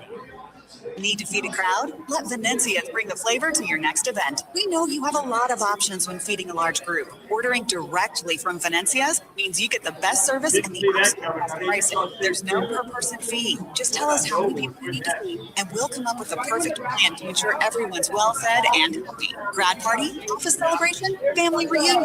Invite Venencia's to the table. Text catering to 411-247. That's catering to 411-247 or Venencias.com. Roc for RightToyota.com. At Right Toyota, they'd like you to get to know them. Their goal is to make buying your next vehicle the kind of experience that earns your recommendation to family and friends. They invite you to use all of their innovative web tools on RightToyota.com. So if you're looking for a new or pre-owned Toyota, head to their interactive website at RightToyota.com. The right price, the right selection. All at RightToyota.com.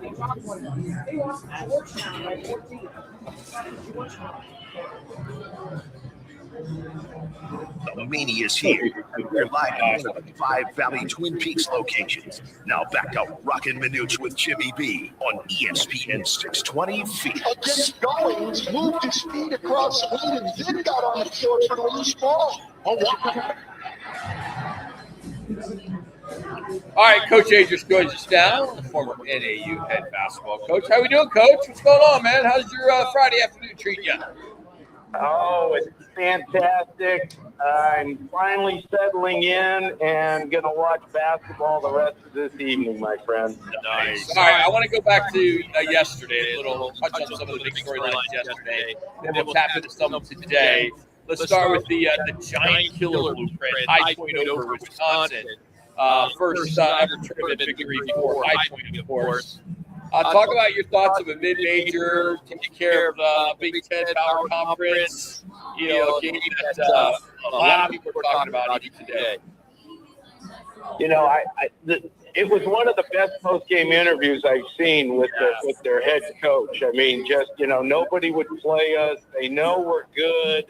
And today we showed everybody how good we are. And I can't tell you how many times, those guys go through that. Like, just give me an opportunity where it's an even shake, because typically when you play teams like that, High Point would have to go to Wisconsin to play that ball game if Wisconsin would have played them earlier this year. Wisconsin would never make a trip to High Point unless there was some deal with the coaches or administrators, but that doesn't happen.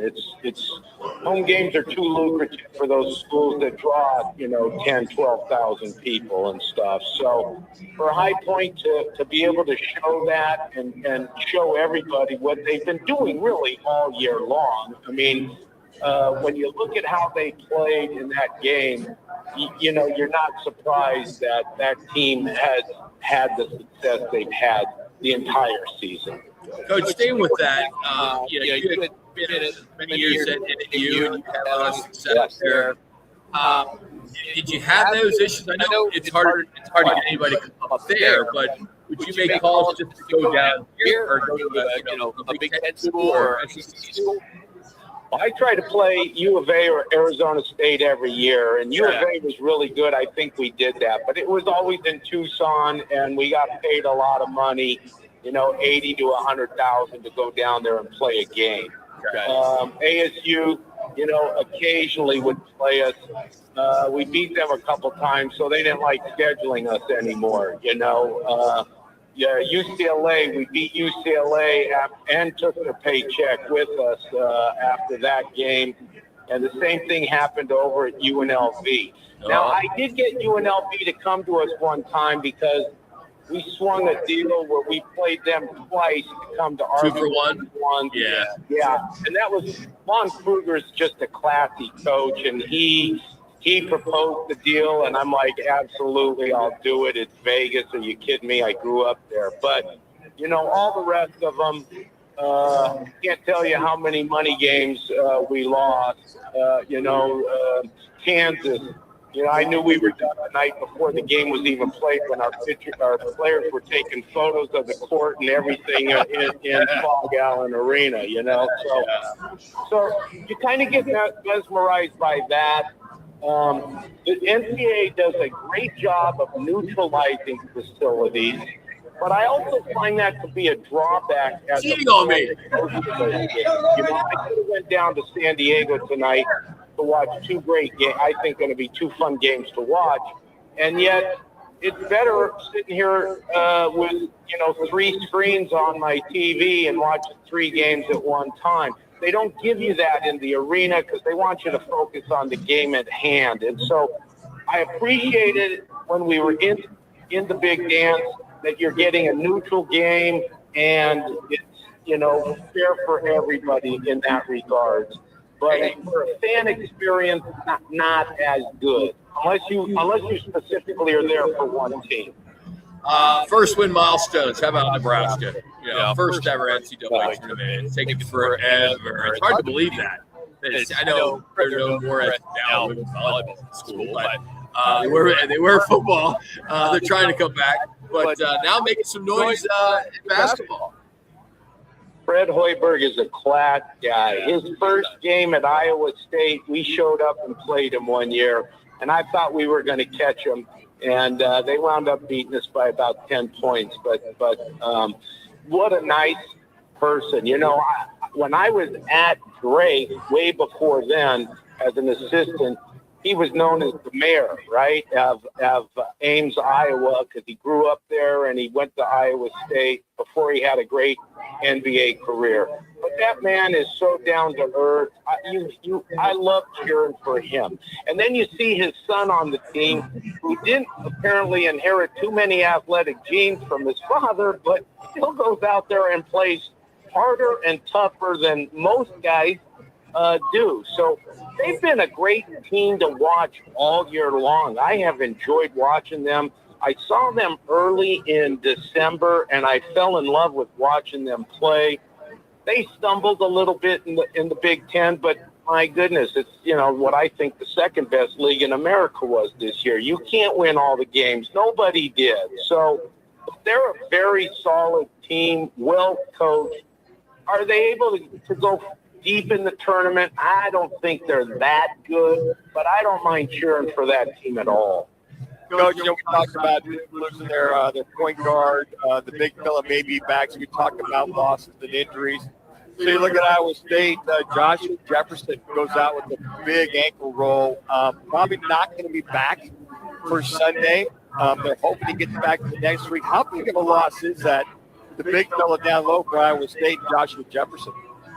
Well, first off, I'm going to throw this out. He was coached in high school by one of my former players, so I've known that young man for a while now. And, you know, he went to St. Mary's first and somehow fell out of favor, and what a great move. And he had a great season. He's a terrific passer. He can shoot it, so, but he's just a competitor and a big key to that team. And I heard he was in a walking boot afterwards, so I don't know what they're talking about having him back next week. You know, and there's no guarantee there is a next week in this tournament. Sure. Okay, so to lose a player on that team that doesn't have much height, and he's one of their bigger guys, I just think it just brings them down another notch, and I just don't know how that team sustains it. They're a good team, but they're, you know, you lose somebody like that. Duke lost their point guard, but the younger Boozer is a very good player, so it's not like they ton. Although it is a concern. I mean, look how they played yesterday, right? Come on. Were we cheering for Siena or what? Well, I know you were. Of course. We love this tournament, right? We're not getting enough of it, unfortunately. I will throw this out to you. All three number 9s have won so far, so I guess that means we should be thinking that Iowa's going to win tonight as the fourth number 9 over Clemson. If you consider the 9 over the 8 an upset, I know that's hard to say because, come on, that's a coin toss anyways. So, Coach, right on cue, I was just going to ask you about that. I mean, St. Louis thumping Georgia 102-77. I mean, 8 or 9 usually, as you mentioned, point tosses. St. Louis that much better, or was Georgia overrated or overseeded? I think they were overseeded, to be honest with you. I didn't think that team was as good as they got. I'm not a fan of teams that finish, below the top 6 in their league and everything. So, I just don't see that. And I'm, again, happy for St. Louis. That people don't say is really an upset, but when you look at leagues and how these leagues are doing, and they're doing quite well, unfortunately. I thought Akron was going to win today. That didn't happen, okay? So, all these games that you try to find where maybe you can get an upset. South Florida beat Louisville. That was one that I thought I had yesterday. And they just haven't been happening, unfortunately. So, you take whatever you can with those 11 and 12 seeds. We're going to get a 12-5 winner, it seems like, and it always seems like we're going to get an 11th seed winner in this tournament as history keeps repeating itself. You must be reading my notes, folks. I just asked about number 12 Northern Iowa versus number 5 St. John's. I told Rock earlier, thank goodness there's a time clock, a shooting clock with this, because if not, these two defensive juggernauts, that might have been first one to 55 wins the game. Those are hard to watch, aren't they? But, yes. But good analysis there, and it probably will go that way. Northern Iowa did finish, top 3 in their league, but played great in their conference tournament. There were huge upsets in the Missouri Valley, and Northern Iowa squeaked by. So I'm a little concerned there. And St. John's, a team that's won 19 of 20, won their league, won their tournament. I just don't think that they're going to have problems tonight. But I don't know. That remains to be seen.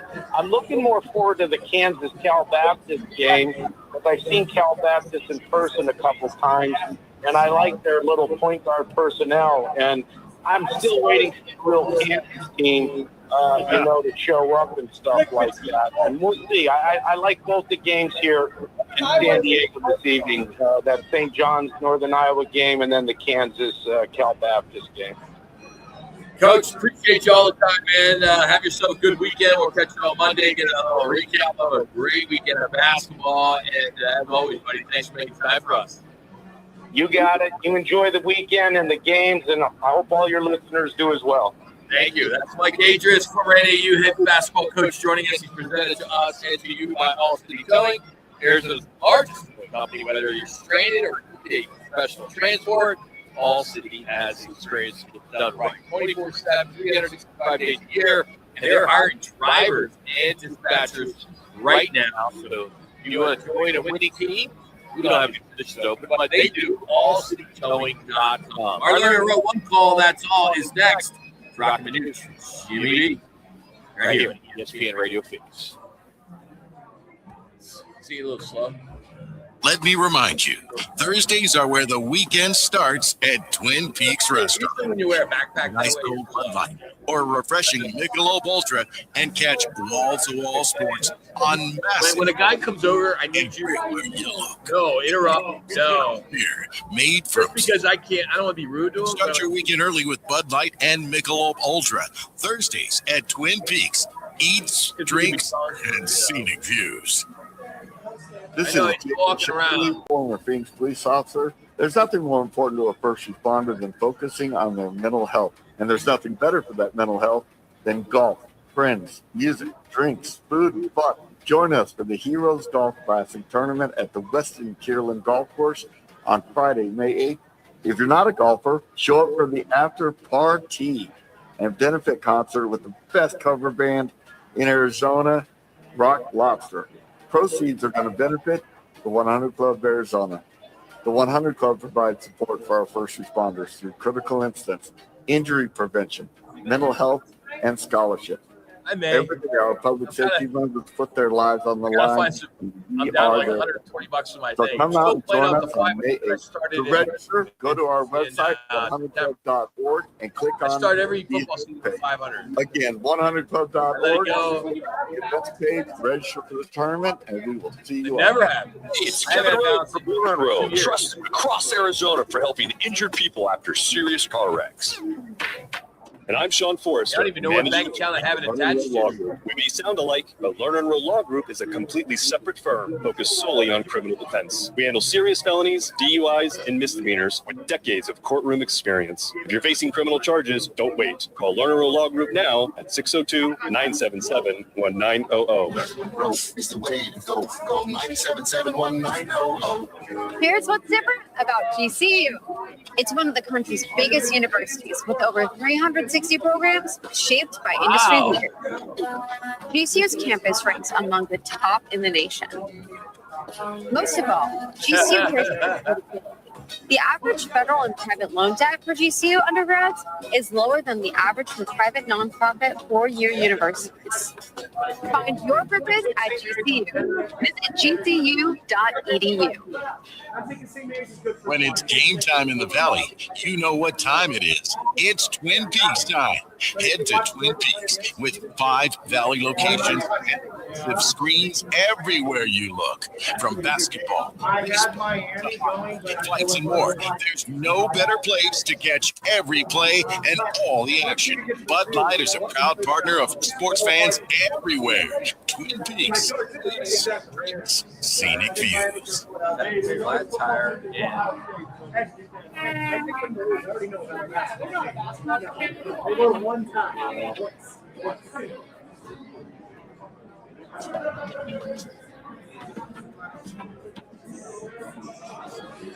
It's the Lerner and Rowe one call, that's all call of the day. If you're looking for a full-service law firm, just make one call, that's all. 602-977-1900. Lerner and Rowe, voted Arizona's best law firm. Boyd takes it inbounds. 9 seconds. Boyd wants it inside. Drive, 6 seconds.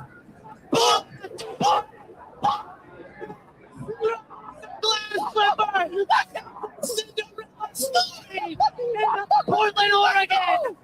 Oh, what a feeling for the first time in program history. Yeah, Timmy. 1.6.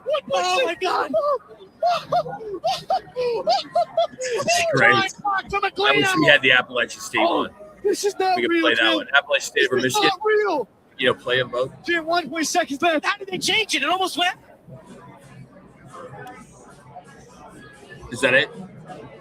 I guess it. Yeah. So you just heard the High Point student radio station call at the end of the Wisconsin game yesterday, which I initially go to Appalachian State when they beat Michigan, and that student radio station that did the play-by-play sounded very similar to that.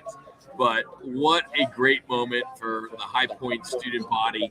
Especially those who were in Portland and went to the game, traveled to the game, and that's what this turned into.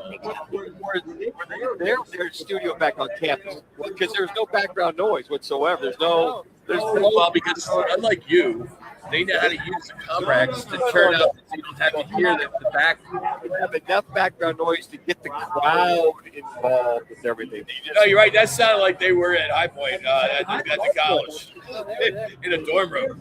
Slept in their chairs, hands in the air. They were both going Did that crazy. kid use every cliche there for the first? Yeah, they were going nuts. White slipper, is that what he said?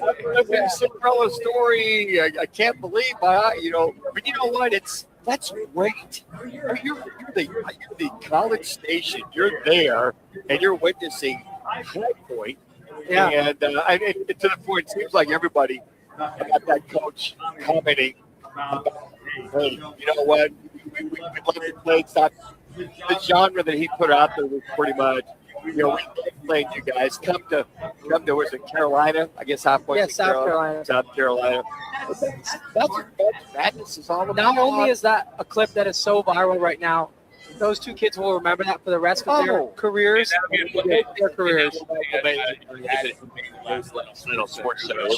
Sure. Yeah. We'll remember that forever. I mean, They are. I wish we had their names, just to give them some love. Yeah. And because when we hear someday in the next Heartland, remember he called that game and High Point over from Wisconsin. Now he's on ESPN doing play-by-play. One of the kids had long, blonde, curly hair going all the way down. He was going. The kid who said Cinderella story. It was funny. That's so fun. They killed it. It was a good call. The other guys just yelling. Are we sure you were there? You saw him there? Yeah, I saw the video. I'll pull it up. You guys will show you after the show. Let's say it again. The last names were Rosselli and Wright. So Rosselli was the one who sounded like he was doing the play-by-play, and it was Wright who was doing color commentary. Right. Well, congrats to those guys. Good for them. So I did the, I'll never forget, when I was doing the Saturday show, and you know that. And you were our NFL insider every Saturday morning. You had 1280 KGP, right? Home and Notre Dame football, a news talk station. Yeah. And I remember one year we went out and we went to St. Petersburg for the Final Four. And we did our show from the Final Four, from the game, but we literally did our over the water. It was great. Oh, we're out here at the St. Petersburg, right? Yeah, St. Petersburg. Pipe in some sound. Griffin Wright and Jimmy Rosselli. Wow, they're wearing this. Side, wearing Where suits was and their all. sound? They had no sound in the background. Invest in those They mics. had a mic. They got the High Point producer there. Yeah. Getting them on national TV. Down. All right, let's tap brought to you by Bud Light. Bud Light, official partner of Roc and Manuch. Mania here at Twin Peaks. Great place all weekend long. We'll be opening early. And they are the official partner. No play-by-play on either Sports or us today. Tomorrow, 98.7 we'll have the back Rangers game at 1 o'clock. And then here's the Sun, followed by Suns at 7. And then on Sunday, 98.7 we'll have the Padres at 1 o'clock. And then a back-to-back for the Phoenix Sun with tip-off at 6 as the Raptors are in town. So they go Bucks. Raptors. All right, guys, the State Parade will be at your call question that is apropos for March Madness. Call State Parade Roofing today for a free roof inspection before leaks hit. Keep your roof sexy with State 48 Roofing. Arizona's #1 preferred roofer. Visit state48roofing.com or call them 480-268-4509. That's 480-268-4509. Here's the question. Just go to Roc and Manuch on X or at Roc and Manuch on Instagram. What coach would you want to coach your team in the NCAA tournament / March Madness? Would it be #1 John Wood, 10 titles? Mike, Coach K, Krzyzewski, 5 titles, 13 Final Fours. How about Roy Williams? 3 championships, 9 Final Fours. Or Nate Smith, 2 titles, 11 Final Fours. Rock, which one did you pick? That's a no-brainer. John Wood. Last, I thought it was a no-brainer, Coach K, because that was more my generation. Right. And then Connor, which way did you go? What was our final verdict, folks out there? I'm actually in the yoke of clouds on this one. I also went with Coach K.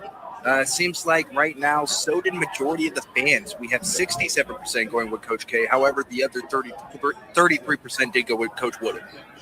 Yeah, I think that's our era watching Coach Wood. At least I could. I didn't watching during those. I'm a Coach K guy. I just I look at 10 titles, Coach 5 titles. That seems.